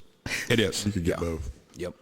And now, see, this is where, when we shouldn't even have to explain this day and age, we're not making fun of crippled people. We're making fun of O'Reilly's, and somebody's going to get pissed and send me a message, and I'm making fun of, and I'm not. Like, I just... No. It's just an observation. Yeah, just calm down. Everybody It's gets also offended. something that I've observed. That's why I about fell out my chair laughing. That's true. That's one of the hardest laughs I've ever seen. I had to go outside. Yeah. But it's true. It's Yeah. Yeah. It's a rough world out there. I wonder what their Christmas party looks like. Like the corporate Christmas party. You got this guy feeding the guy beside him because he ain't got a right hand, but this guy's got a left, and like everybody's like trading shit. so. I got one of those O'Reilly's guys' cell phone numbers, and I to me it's easier. To He send, probably like, don't answer that often because if he's busy doing something, he ain't got another hand to answer the phone. But well, maybe he's at rehab or training. I don't know. But I send him a text message. I'm like, hey, I need this for this, and he's like, well, I'm out of the office. he's therapy. I'll get hold of. I'll get hold of so and so and have her send it to you. Well, can I just have her number? Exactly. I mean, you're never there. Yeah. Let's go out the middle. And like, where are you guys going? Like, How many is that a big fucking travel job? Like, corporate outings do you need to work Yeah. there? I don't know. I'm pretty sure if you could manage a fucking lemonade stand, you could be a manager there. It's looking like it. It's looking like it. But it's hard to manage lemonade stands. You can't take money and hand out lemonade with one arm. So I don't know. Wow. And here we are. Self-serve, maybe, I don't know. Put the money in the box, make a glass. What really gets me is that like the equipment companies will, the dealers, they'll clearly you've had a bad experience, okay? Clearly. And maybe you've had a good one too. But what always cracks me up is that clearly you've had a bad experience and then they'll send you a survey. Yeah. Take the survey. Yeah. Well, my old boss was not nice about the survey. Like, not nice at all. So then John Deere corporate called, and they're like, well, what happened? And he just fed him the riot act.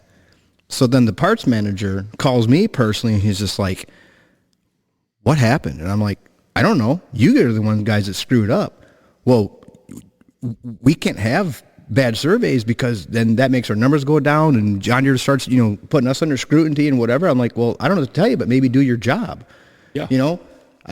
Last I knew, like I said before, we had a tractor, when I was working around, we had a tractor that literally broke in half, and John Deere had the nicest way to tell us to go get bent. So whatever HR department trained them people, need to also train the parts people to be like, Yeah. I'm sorry, but, this is the way it is, get bent, have a nice day. And, of course, John Deere guys are like, well, at least they meant it, Yeah, yeah. But it's like, then don't send me a survey. Mm-hmm. So long story short, the parts manager is like, well, here's my cell phone number. If you ever need anything, call me, text me, whatever. 40% of the time that guy will, answer me back. And if he does answer me back, it's like a day late and, hey, you still need that? Well, I texted you about it. Like you said, it's like, yeah, I had nothing better to do. I just seen if you had that in stock. Yeah, you know? yeah. Now, Then fuck you, don't- went to a then, run. then don't, then don't ask me, to fill out a survey because clearly I'm going to be upset about it. No, keep up the good work. When Case IH switched their parts system several years ago, it was a shit show for a little bit. It still is. Well, it's better now than it was then. And so I filled out said survey, but I was nice about it. And I just pointed a few things out. And by goodness, they called me. The dealer or CNH? CNH called me. I talked to this nice gal, and we worked through, and they did fix some of my complaints. But one of them that I pointed out to her that they have not fixed. So we had went through a bunch of the issues that I had complained about, but I did complain in a very nice way. And so we worked through those, and she noted them, and they did fix them. But then we talked about this last issue, and they haven't fixed this one yet. But I'm like, okay, we've got a 504 International, and we'll work on the engine. Okay. I said, what engine's in that? She's like, well, I don't know. I'm like, yeah, neither does any of your parts guys that were born after about 1983. Don't you think that would be neat if that was connected to the tractor that you were looking up? Because the engine's separate on some of that stuff. 504 is probably a bad example because it actually might be attached to that, but some of the other stuff. She's like, oh, that's a good point. But they never have fixed that part of it. But it would be neat if you were looking at a F-150 or a 1066 or whatever, and the engine was attached to the vehicle you were looking at. Yeah. But they did fix the other thing. So in their defense, they did correct my main issues they did solve. But I for a probably while fuck there- myself on the surveys because they'll get mine. They'll be like, oh, it's just that fucking dumb fuck from TikTok. You're going to fucking bitch either way. So just throw me. You know what I mean? I kind of use that as leverage on mine anymore. I do kind of get a little bit of results now because, hey, is your air freshener, does it still smell good? Like, calm down. It's okay. Like, it's 2 years old. It don't smell as good, but it's still hanging in there. I actually made that threat just last week on one. I said, did you see my video on the Lippert jacks? I said, because you're about to have one on your product if you don't straighten up. Yeah, exactly. For a little bit there, Case IH decided it would be a great plan that any part number that was discontinued, we just take out of the system. So if you're looking at this diagram and there's 25 part numbers and 5 of them are discontinued, there's no number. And I politely explained to the gal that I'm like, you can't do that because then you don't know what number you're even looking for. If another dealer has it now on I'm the shelf lost. or a junkyard, whatever, like you physically don't even know what to tell them to look for other than a physical description, which is awesome. And they did solve that and put it back. But yeah, and then everybody's renaming everything with stupid European names. A hood is a hood. It's not a bonnet. Yeah. We don't have any Amish women. Yep. I don't need that we're fucking trying to hex service. head cap screws. I need fucking bolts. Yeah. Calm exactly. down. Give me some bolts. Yeah. It's a struggle. The struggle is real. I always like it too when it's, it's a fucking $100 part for a fucking $50,000 truck or whatever. Well, no, it's obsolete. I'm like, okay, well, I'll let you be the one to tell fucking Nick his fucking truck we got to park it in the fence row because, Yeah. fuck it, we can't fix it because we need this $100 Yep. part. Well, Heaven forbid you go a step above and maybe look. My favorite part on that is the company will tell you on this 3-year-old vehicle, well, we discontinued that because we haven't sold many of them. Well, I'd hope not. It's only 3 years old. Like if the shit's failing at that alarming of a rate that we're selling a high volume of it, you sold a shitty product. Yeah. Like 10 years after the fact, 20 years after the fact, that's when your volume should be high on some of that shit. Hopefully. And some of them are worse than others as far as Oh, for sure. manufacturers, but- Yeah, everything is just so fucking knee-jerk nowadays. Like, they're like, oh, we didn't sell one today, fucking just take it out of the system. Yeah. Like, calm down. Like, Because we gotta make the stockholders happy. Or they send you the wrong shit, and then they want to charge me Yeah, to send restock back. it. Yeah. Yeah. Fuck, I got hung with an $800 wheel for it was a 100th anniversary Kenworth, and I didn't order it. I priced it, and then I said, well, let me call the guy because I don't know because this Yeah. is expensive for just a wheel that's got a nick in it. Well, then all of a sudden it shows up, Oh. and I'm like, well, who fuck ordered that? I didn't order it. I mean, I got text messages showing that. Like, Yeah. Was it 2-wheel drive or 4-wheel drive? This one was actually, I think, 4 because Okay. it had 4 in the back and 2 in the Okay. front. I was just checking. well, you only gave him 6 digits of the VIN number. Yeah. Yeah. There's where you went wrong. But I'm like, what the fuck am I gonna do with this thing? It fits like one truck. Yeah. And You they're going like, out with well, a it's hand? a $350 restock fee. Nice. I'm like, well, fuck you. I said, I'll just keep it and make a display out of it, which is what I did. Yeah. I had to order some JCB parts the other day. Of course, the dealer didn't have them in stock. Shocked. And then they always, they hit you up with well, that's a pretty old machine. Yeah, I get that, but can I still get the part? Well, let me put it in the system, and the guy fumbles and finds it. Yeah, by golly, they do got it still in the system. It's $100. Okay, well, get it coming. Where's it at? Well, it's in Great Britain. Of course it is, because that's where JCB is. So I'm like, well, just get it coming, So then I call him back the next day. Hey, did you get that pen coming yet? No, I haven't ordered that. I said, perfect. I need another part. Okay. Tell him what I'm looking for. He looks it up, and he's like, well, the part you want, there's 2 changes for it. And it looks like it's, but I can't tell you what the difference is. But they're both still available. And one's $200 and one's $300. I'm like, okay, well, what happens if you order them both? Well, you use the one you need and then you get stuck with the other. Well, I can't bill the customer for $500 worth of parts and then only use half of them. Yeah. So you need to get a hold of whoever over in Great Britain and ask them to get a caliper out and tell me what the difference is and open the box up and look. I will wait. And then, of course, they don't call you back. Well, how effective and efficient is that to give an answer for your customer when they're chewing your butt because they can't get an answer out of it? Well, and that's the thing. And they don't care because you're stuck in the middle. If you're trying to do somebody an honest job, you get stuck in positions like that because you're not wanting to just charge them for something that they're not even going to get. Yeah. Right.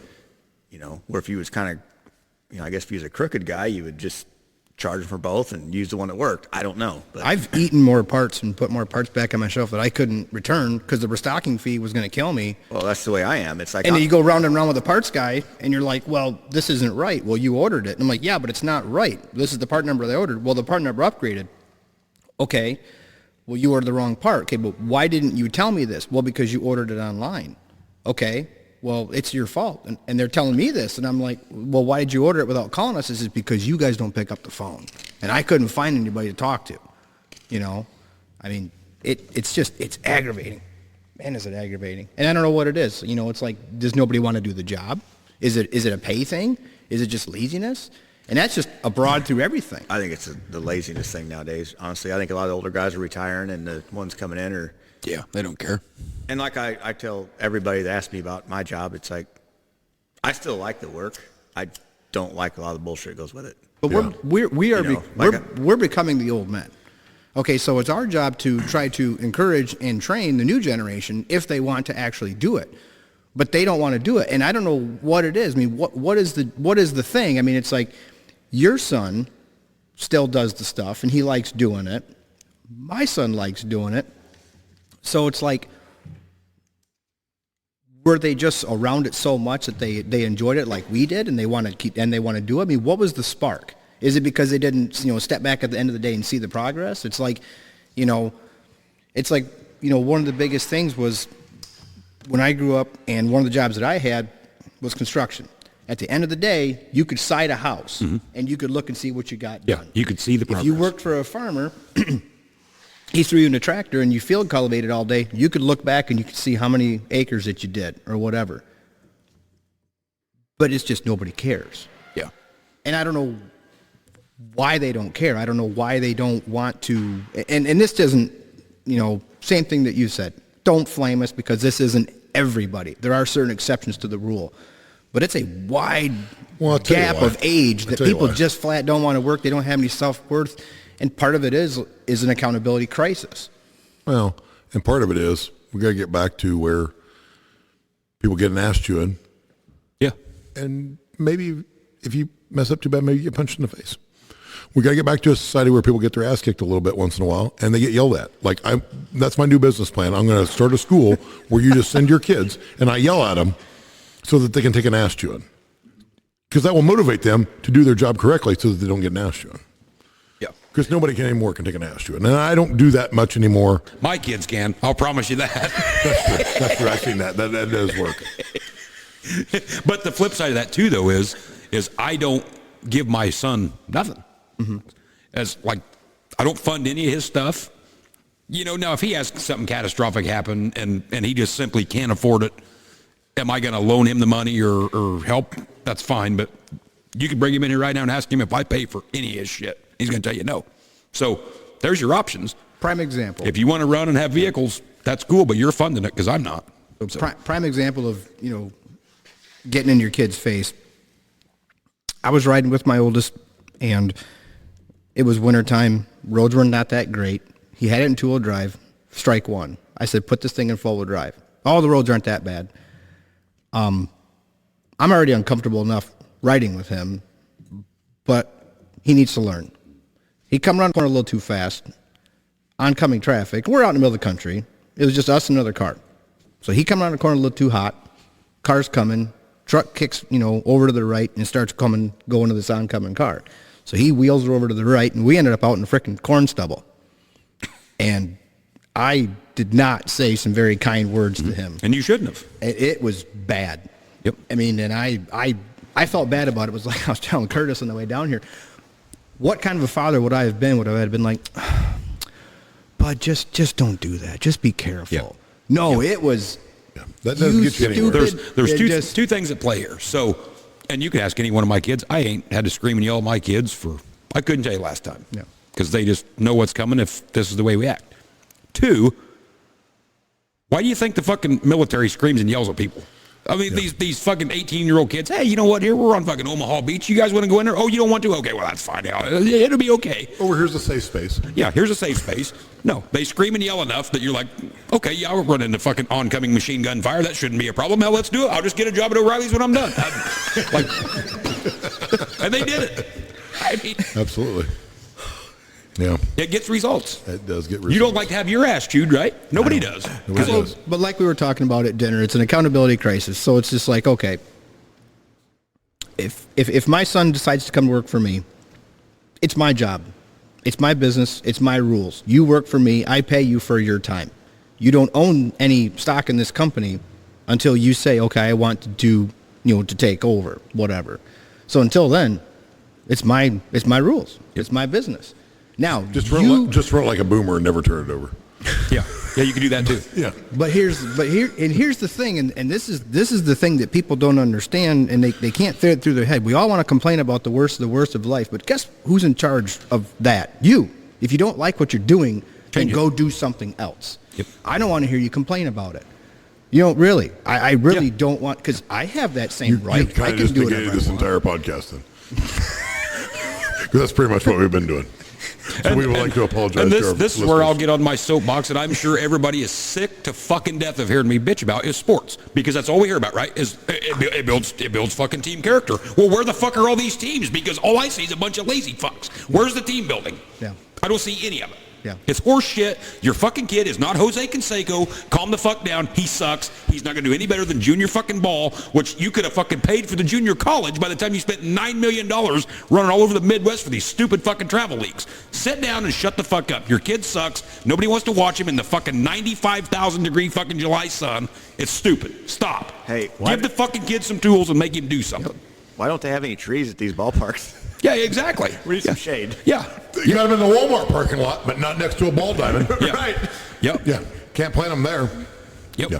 Makes no sense. I'm just over it. I'm fucking over the sports. It's fucking ruined an entire generation of fucking kids. It's ruined it. I was telling these two at supper tonight, my ex, he was a little brother-in-law, I guess you'd call him. You got one of them? No. He got a Guinness shirt for Christmas.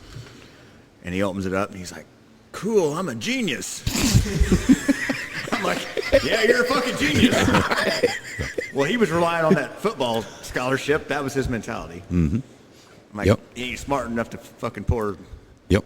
And all these people, because I give some local people shit about it. They're like, oh, but it is good family time. I'm like, okay, so when we go to fucking Good? yeah, so when we leave Central Illinois to go to fucking Central New Mexico to fucking play in a T-ball tournament, the family time here is all the kids go get in the fucking pool and all the parents get drunk. Yeah, that's real good fucking family time. Well, guess what? I can do that right here. I'll sit in the shed and get drunk, and the kids will sit in the fucking house, and it's the same result, and I didn't drive anywhere. Right. And they, they can use their nipples to play the game. Exactly. Their two thumbs coming out where their fucking nipples used to be to punch their goddamn phones and PlayStation controllers.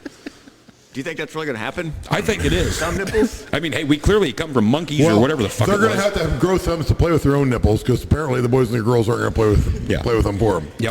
From what we've recently learned about the dances. Yeah, there's going to be severe population collapse. Everybody's talking about, how are we going to feed the world? Well, trust me, it's going to be fucking fine because there's going to be about 10,000 people living in the U.S. in the next 30 fucking years because nobody's reproducing. No, I say it's fine. I mean, if it's it takes a positive and a negative to make something. So, I mean, if these two got this and these two she's got this, they can't procreate. It's like, well, the problem's just going to work itself out. Well, that guy we just got rid of, I don't know how the fuck he even made it to work. How do you drive a car with hands in your pockets? Yeah, exactly. Yeah. I'm actually kind of shocked how he got to work every day. Yeah, maybe he's got a disability. He can go to O'Reilly's. You can't tell me if he's that fucking lazy, he can't be fucking. No, there's no way. Yeah, no possible way. I mean, let's hope not. Nope. That used to grind me up when I was working the rental and guys would come in and get anything trailered, okay? So, and it always cracked me up because it was always the landscape companies or tree trimmers or whatever. They'd come in and get rent or whatever. The guy paying for it, he'd walk inside, go pay, do his paperwork, whatever. Well, he'd keep his lackey, so his lackey's just sitting in the truck. He's either smoking cigarettes, smoking dope, playing on his phone, doing whatever.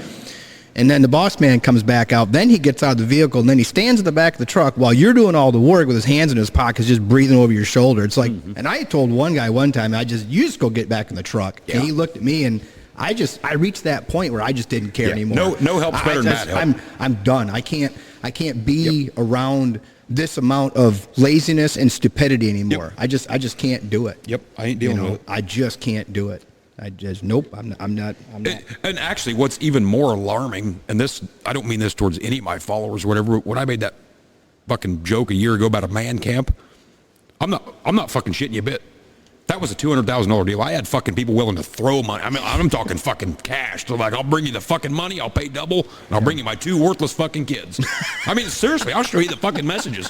Like, I could have made a fucking career off of teaching these kids how to read a fucking tape measure, what a 9/16 inch is. I mean, it was unbelievable. I've got a good friend that we've talked about this off and on, and he's dead serious about it.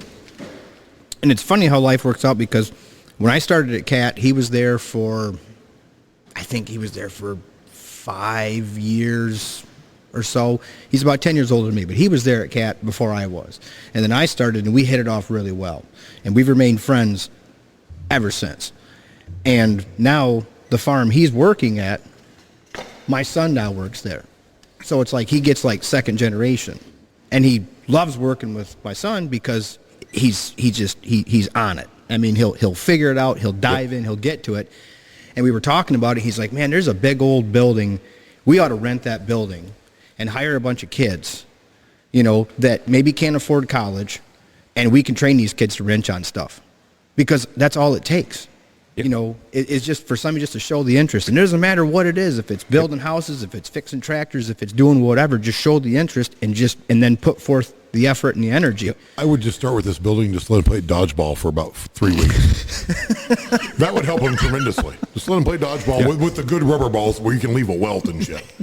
Start with that. Yep. And you honestly want to know what I think a little bit of the problem is there's honestly too much money out there.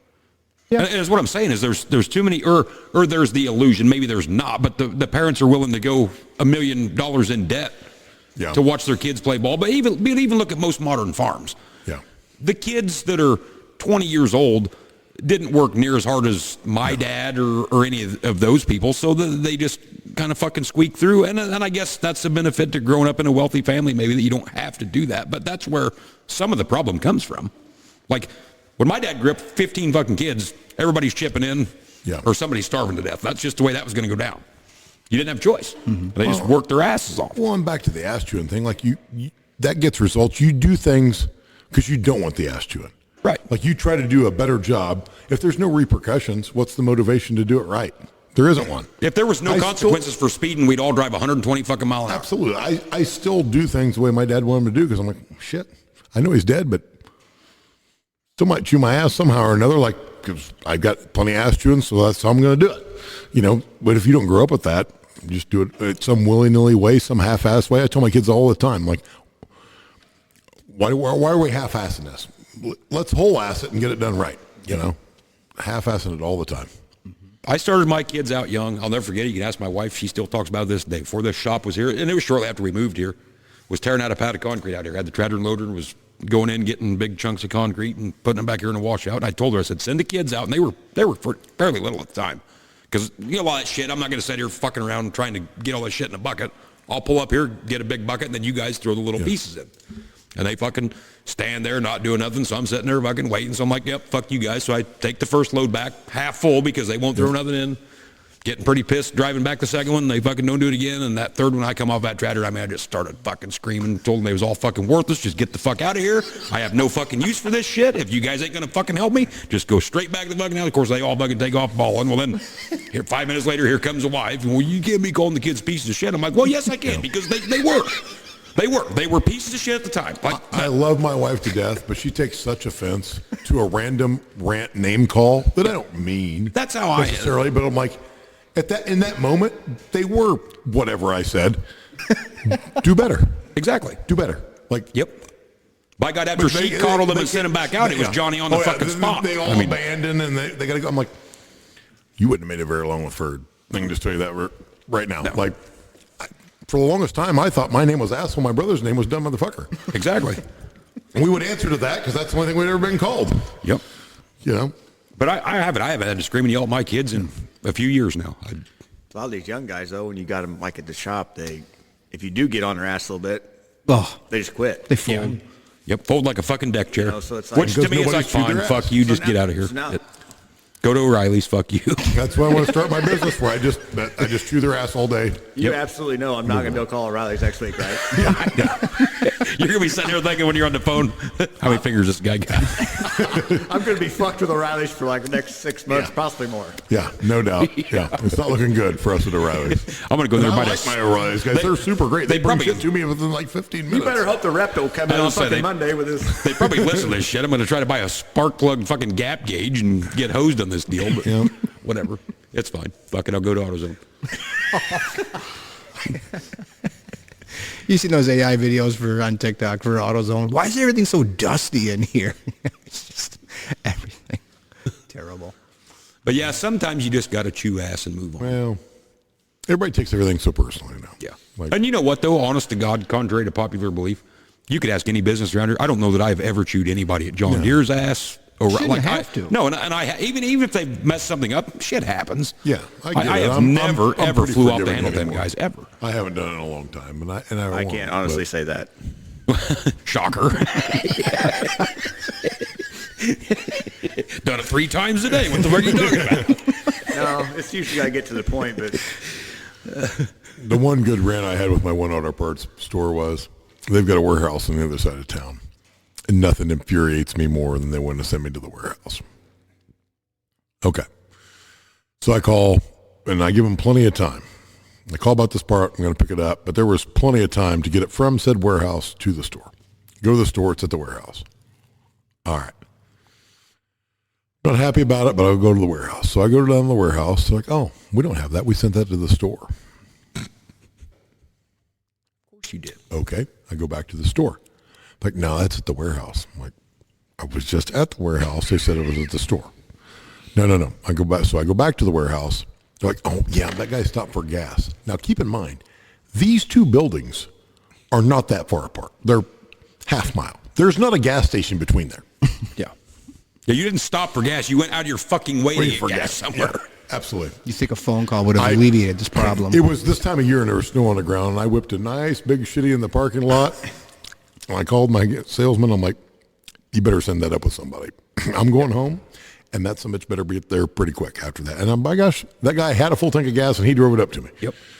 But I haven't done that in a long time. I'm much more forgiving because everybody's got something going on. And that's what I've realized as I've got older. Everybody's got something going on. You never know if their mom's dying of cancer or their dog got ran over or, they found out that their ancestors came from the UP or, if their uncle was I can't wait till 10 years from now and he says, well, he had to stop and charge his Tesla. Yeah, absolutely. Yeah, no shit, right?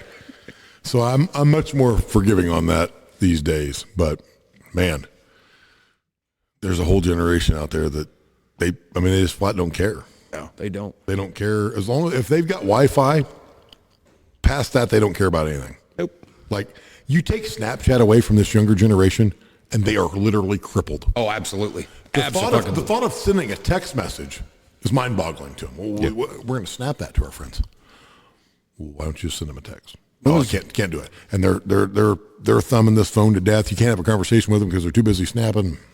I don't understand how this social media works as far as especially Snapchat. I have Snapchat. I couldn't tell you last time I posted on there.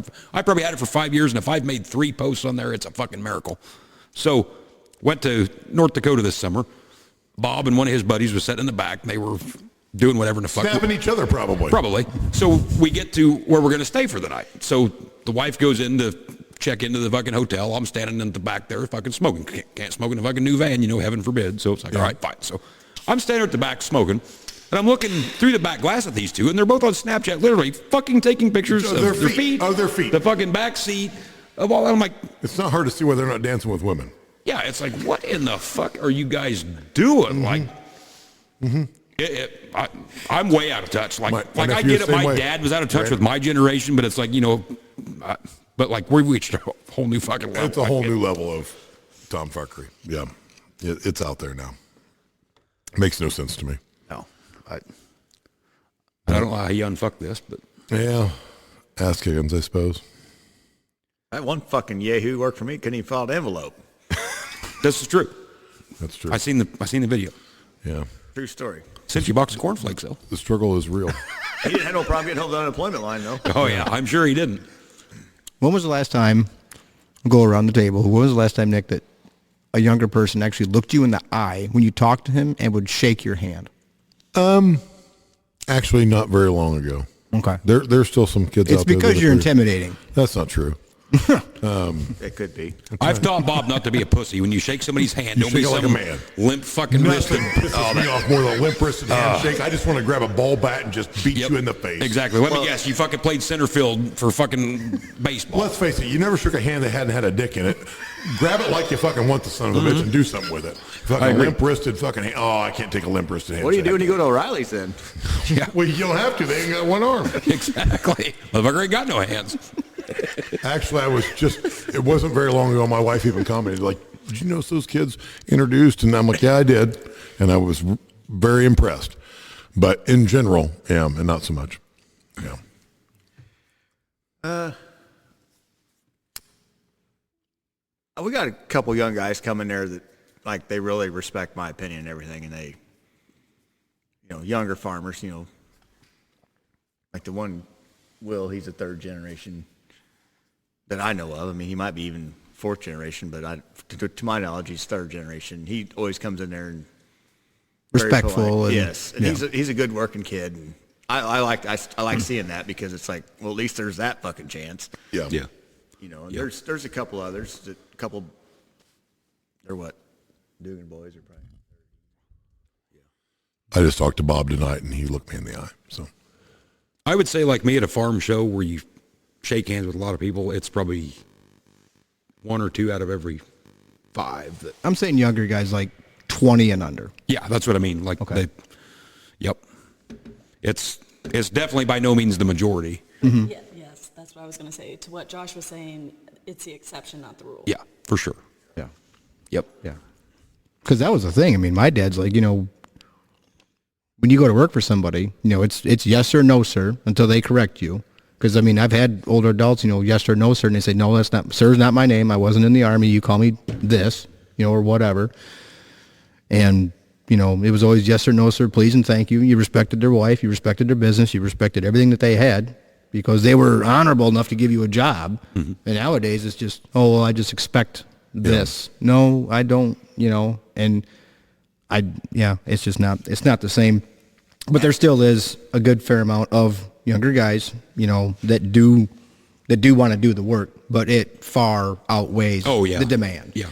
I mean, not a lot of guys are, I don't know if we've ever talked about this one, but I know that Nick and I have talked about it, is that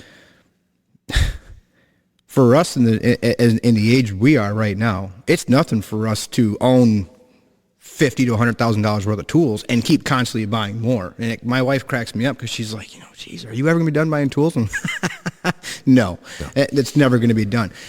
Now, the younger generation, they don't want to buy them tools. No. And they be like, well, can I work out of your box? No, you cannot work out of my box. And as a matter of fact, this is where I'm going to require for you to come work for me. And if you don't have this stuff, and if it's 3 times and you buy, you borrowed it 3 times from me, you better go buy one. Well, that's expensive. Yeah, you're right. That's why I bought all this crap on my own. I typically ask them if I can borrow their girlfriend. They usually shuts them up. Yeah. A guy applied to my brother for what he does the other day. Applied for a job and asked, "Do I have to have metric too?" No, we're just working on 1960s cars. You don't need any metric. You'll probably be fine.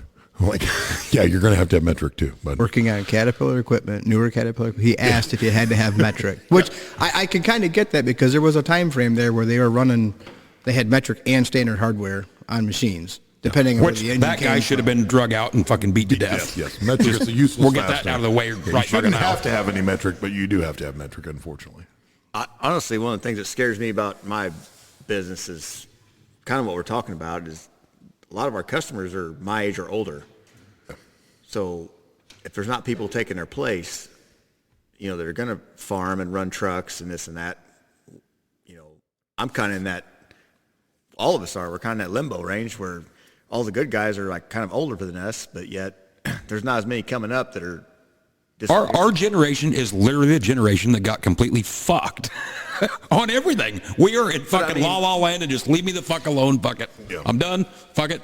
The old man won't get out of the way. The fucking young kids are fucking worthless. Just fuck everybody. a lot of these good customers of mine that like if they're 60, 70 years old right now and then something happens to them, well, that farm's going to get sold to who knows what. Yeah. Well, then that business is gone. Yeah. Well, there's not going to be 5 more guys to take his place. Yep. I know a whole generation of kids that if the motherfucker gets a flat tire on their vehicle, just trade it as total. It's done. Don't get me started The on the Buick flat that tire I got that I have drove all over the fucking U.S. literally gave $300 for it. Because the kid was going down the interstate, and I'm not knocking the kid, but a fucking tire come off a semi and come back and hit the front corner of the car and busted the fucking windshield out. And to him, it was total. Fucking airbags went off. I'm like, well, that ain't no big deal. Just cut the fucking airbags out of it, put a new windshield in it. I've drove that fucking car all over the U.S. Ain't a damn thing wrong with it. We got out of church one morning, and we walked out in the parking lot, and one of the guys, his tire was flat. Everett was on it. I mean, my boy was on it. He went to his truck. He grabbed his impact. He grabbed his socket. The guy got his jack out, jacked it up, and, impact just lug nuts come right off. Well, they couldn't get the wheel off. Well, here's, 6 kids that didn't want to get their hands dirty, including the guy that it was his vehicle, and he's like beating on the rubber of the wheel of the tire trying to get it off. Yep. And I walked over there, and I just handed my boy my Bible and I laid on the ground really quick and just a couple quick cracks of the rim, and that thing just popped right off, and I just grabbed my Bible and I said, I'll see you at home. But he took the gumption to do it. Yes, absolutely. He jumped right in. Yep. And I credit him to that because that's the way he was raised. And I will admit, because I'm 45 now, so I think when you're about 44, maybe God automatically gives you this power, because there was stuff when I was a kid that I would work on for an hour and couldn't get it, and Dad would just come over and be like, boop, done. Yeah. And so now I get to do the same thing with Bob. Like, he'll do something that's pretty simple, and like he can't get it, I'll just go over and just be like, boop, boop. And like my wife, if you asked her right now, what's the one thing that pisses you off the most about your husband? She'd be like, I'll mess with him for 2 hours. And he'll just come in and just like you just got that touch at that age. And they always say the same thing. Well, how'd you do that? Yeah. Because I just learned. Yep. And I generally don't say nothing. I just go up and do it, and then I just walk off. Yeah, absolutely. Mr. Yep, I got it. No problem. My nippler thumbs are better than yours. I'm moving on. Exactly. I always just tell them I got to rub on it a little bit. Yeah. Because my son says that to young guys say that. They'll be fighting something, and I'll walk over and be like, what's the matter? Yeah. They're like, fuck you. Oh, man. Yeah. Exactly. And I still don't know what that power is, because like I didn't do anything different than my dad did, but he just happened to he touched it just right in it. So the old timers just say, well, you weren't holding your mouth right. Yep. Exactly. Heard that one. A lot of it's patience, too, and not. Yeah. And coming into it on the backside is always a benefit. Yeah, you've done the hard part. You watch them struggle for a little bit, and then it's like, just walk over there, and then it just happens to line up right. Just walk off. And I know you guys are going to find this hard to believe, but I never got mad and threw tools when I was younger. Really? But me neither. I can see you picking up a small block and just whipping it across the garage. I actually threw a clutch out of a L9000 one time on the 4th of July because it was the wrong part. Yeah. Which the clutch at that time probably weighed more than I did. You shot put it a head off of a 466 one time. didn't you? Crankshaft. Yeah. And the guy I was doing it for, he's like, "Are you mad?" I'm like, "No, I just do this for fun." Yeah. Yeah. Because all my buddies are at the fucking lake drinking beer, and I'm in here fucking sweating in your Yeah. shop. Yeah. Yep. Exactly. You didn't see that in the owner's manual on page 42. It tells you to throw the fucking clutch before you put it in. Like, Make sure it's good. Right. Stress test. you had put them in wrong all these years. Yeah. It didn't say to bounce it across the concrete. Yeah. That's how you know you got a good one. Exactly. Yeah, they sent the wrong one. So I'm trying to stab this transmission with 2 PTOs in it that's already ready to fall off fucking jack. fuck. And it won't go in, only to find out the splines are wrong. Yeah. Which was my fault. You know, I was in a hurry. I should have fucking checked it better. But Yeah. Get that. at the end of the day, you can do pretty cool shit when you're mad. Oh, my gosh, absolutely. yeah. Yeah. You can fuck a lot of shit up in a hurry. That crankshaft deal. Dad and I were into it about something. There was no core on that clutch when I was done. I grabbed a 466 crankshaft and I threw it in the back of the truck over the side. Just shot put it from a distance. And he stepped back. He's like, "Oh, well, maybe I should calm down because this doesn't look like this is going to work out." It was on that transition where he probably still could have whipped my ass, but if I was mad, like maybe not, because he wasn't as mad as I was. So maybe I could have took him that day, but I wouldn't have out of respect. But had it escalated, we might have been rolling around. But, yeah. But you still get the old parents, well, you're being a little hard on the kids. Oh my God! My dad told me that one time. He's like, "Kind of harder on your kids, aren't you? Don't you think?" And I'm like, "You're talking to me?" He's like, "Yeah, I'm talking to you." I'm like, "Do you have a mirror in your house?" Like, because I'm pretty sure I learned that from you, and I'm pretty sure this is like 25 levels below what you would have done back in the day. Yeah, I didn't like, kick my kid's ass clear down the fucking stairs all, into the... all the way to the end of the driveway and back. Cut my hand with a belt as I'm whipping their ass on the clasp with a belt buckle, and then whip their ass because my hand's bleeding. I never threw my kid off a flight of stairs onto a hood of a Jeep and met him at the bottom just beating the shit out of him, which I totally deserved. I'm not saying I did. Exactly. You know, I didn't do that said act again. Like we're good. You know, I'm actually surprised he's not working at O'Reilly's after all that. Exactly. No shit. Here they're I hired. still got 2 arms. He didn't ever work my arm. I had to get tough quick. Yeah. Yep. God, nowadays, Jesus. Oh. Yeah. My grandpa and my dad would both be in prison. For sure. For sure. Yeah, I came to a point with my oldest that I just don't mess with him anymore. Well, you can't now. He's your size. Yeah. Yeah. So I don't know when you stopped up, but You're shit out of luck. Yeah, I don't know. I'm not messing with him. If anything, if it's anything remotely heavy, it's like, hey, come here, pick this up. Yeah. Hold this right here for That's me. another thing. I can't get over how I've had guys work for me that are like your size. Can't move anything, can they? No. I'm like, what the fuck are your arms made of? Water? Yeah. They got fucking no arms and just thumbs for nipples. So this guy was working, this is just literally not even a month, 5 weeks ago. He's telling me he can't get his hydraulic hose off the front of this trailer. And it's a 1-inch hose, you know, he's got a Crestor inch on it. And he's like, is this all one fitting? I'm like, no, that's 2. You got to pull. So I get on this motherfucker and I'm like, I'm hulking up like this is going to take something. I put 300 pounds of force into this. It takes 30. I hit myself in the chest with a fucking wrench. O'Reilly's is hired. I said, I thought you said this was tight.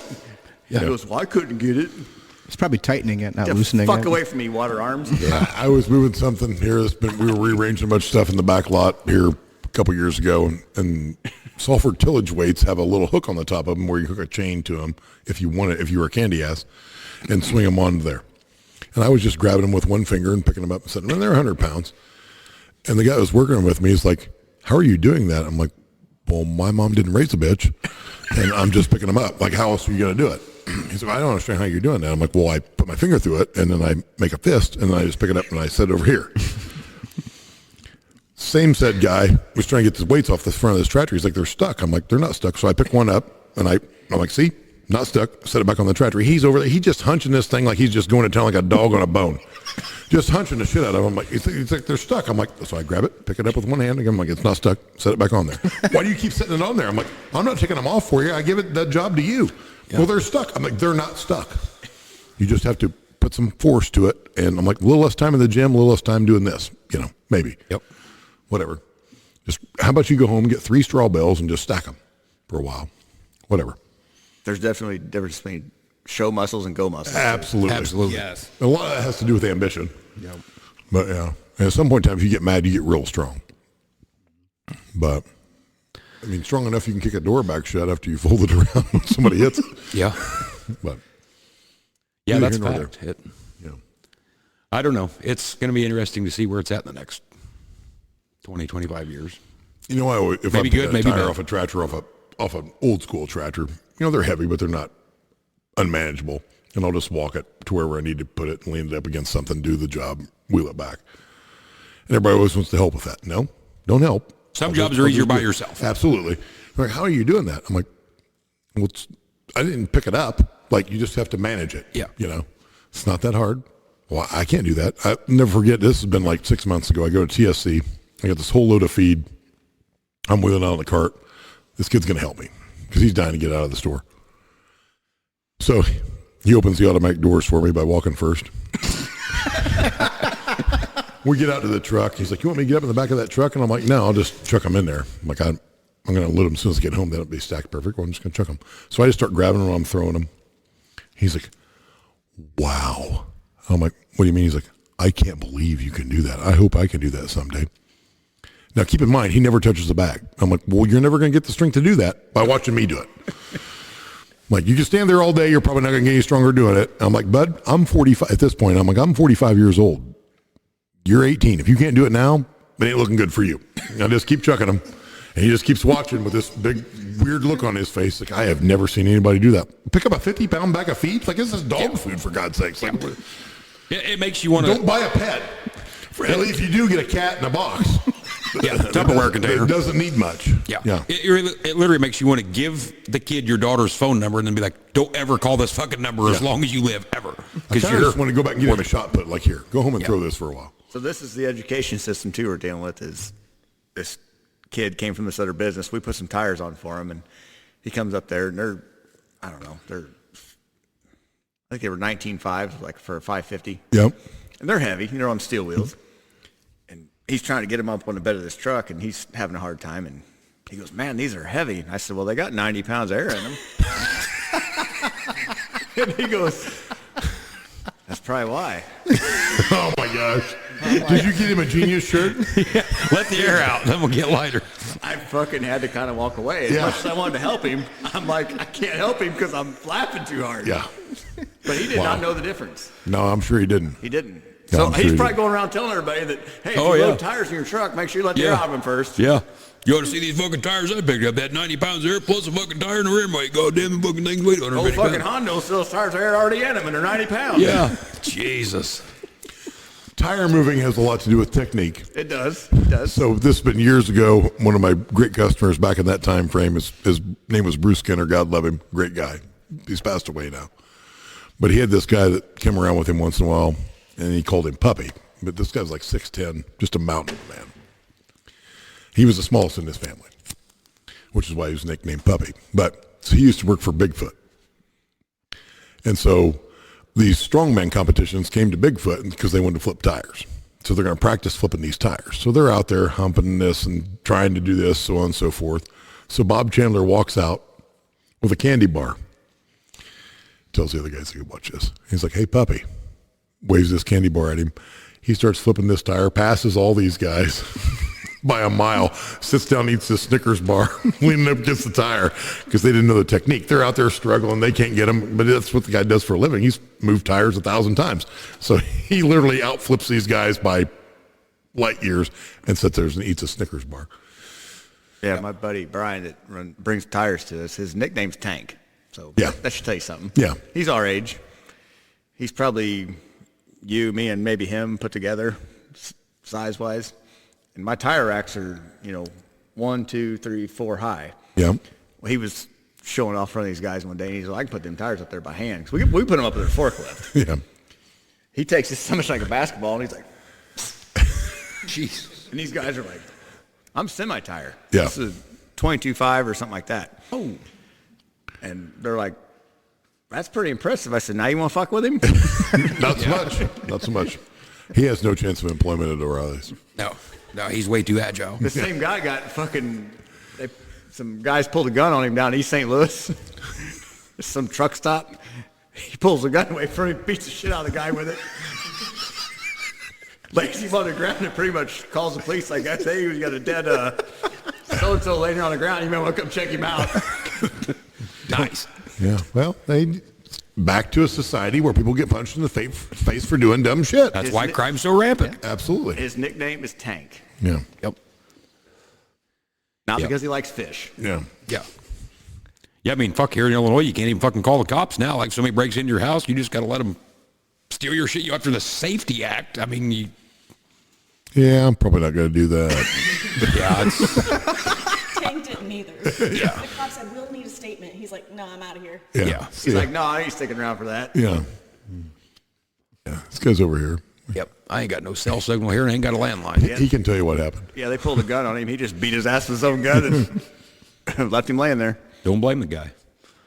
Yeah. Hopefully he took the gun. I think he just unloaded it and left it on the ground, didn't he? He said, yeah. Yep. See, odds are Tank took a few ash chewings when he was a kid. Yeah. Oh, I'm sure. Yep. Yeah.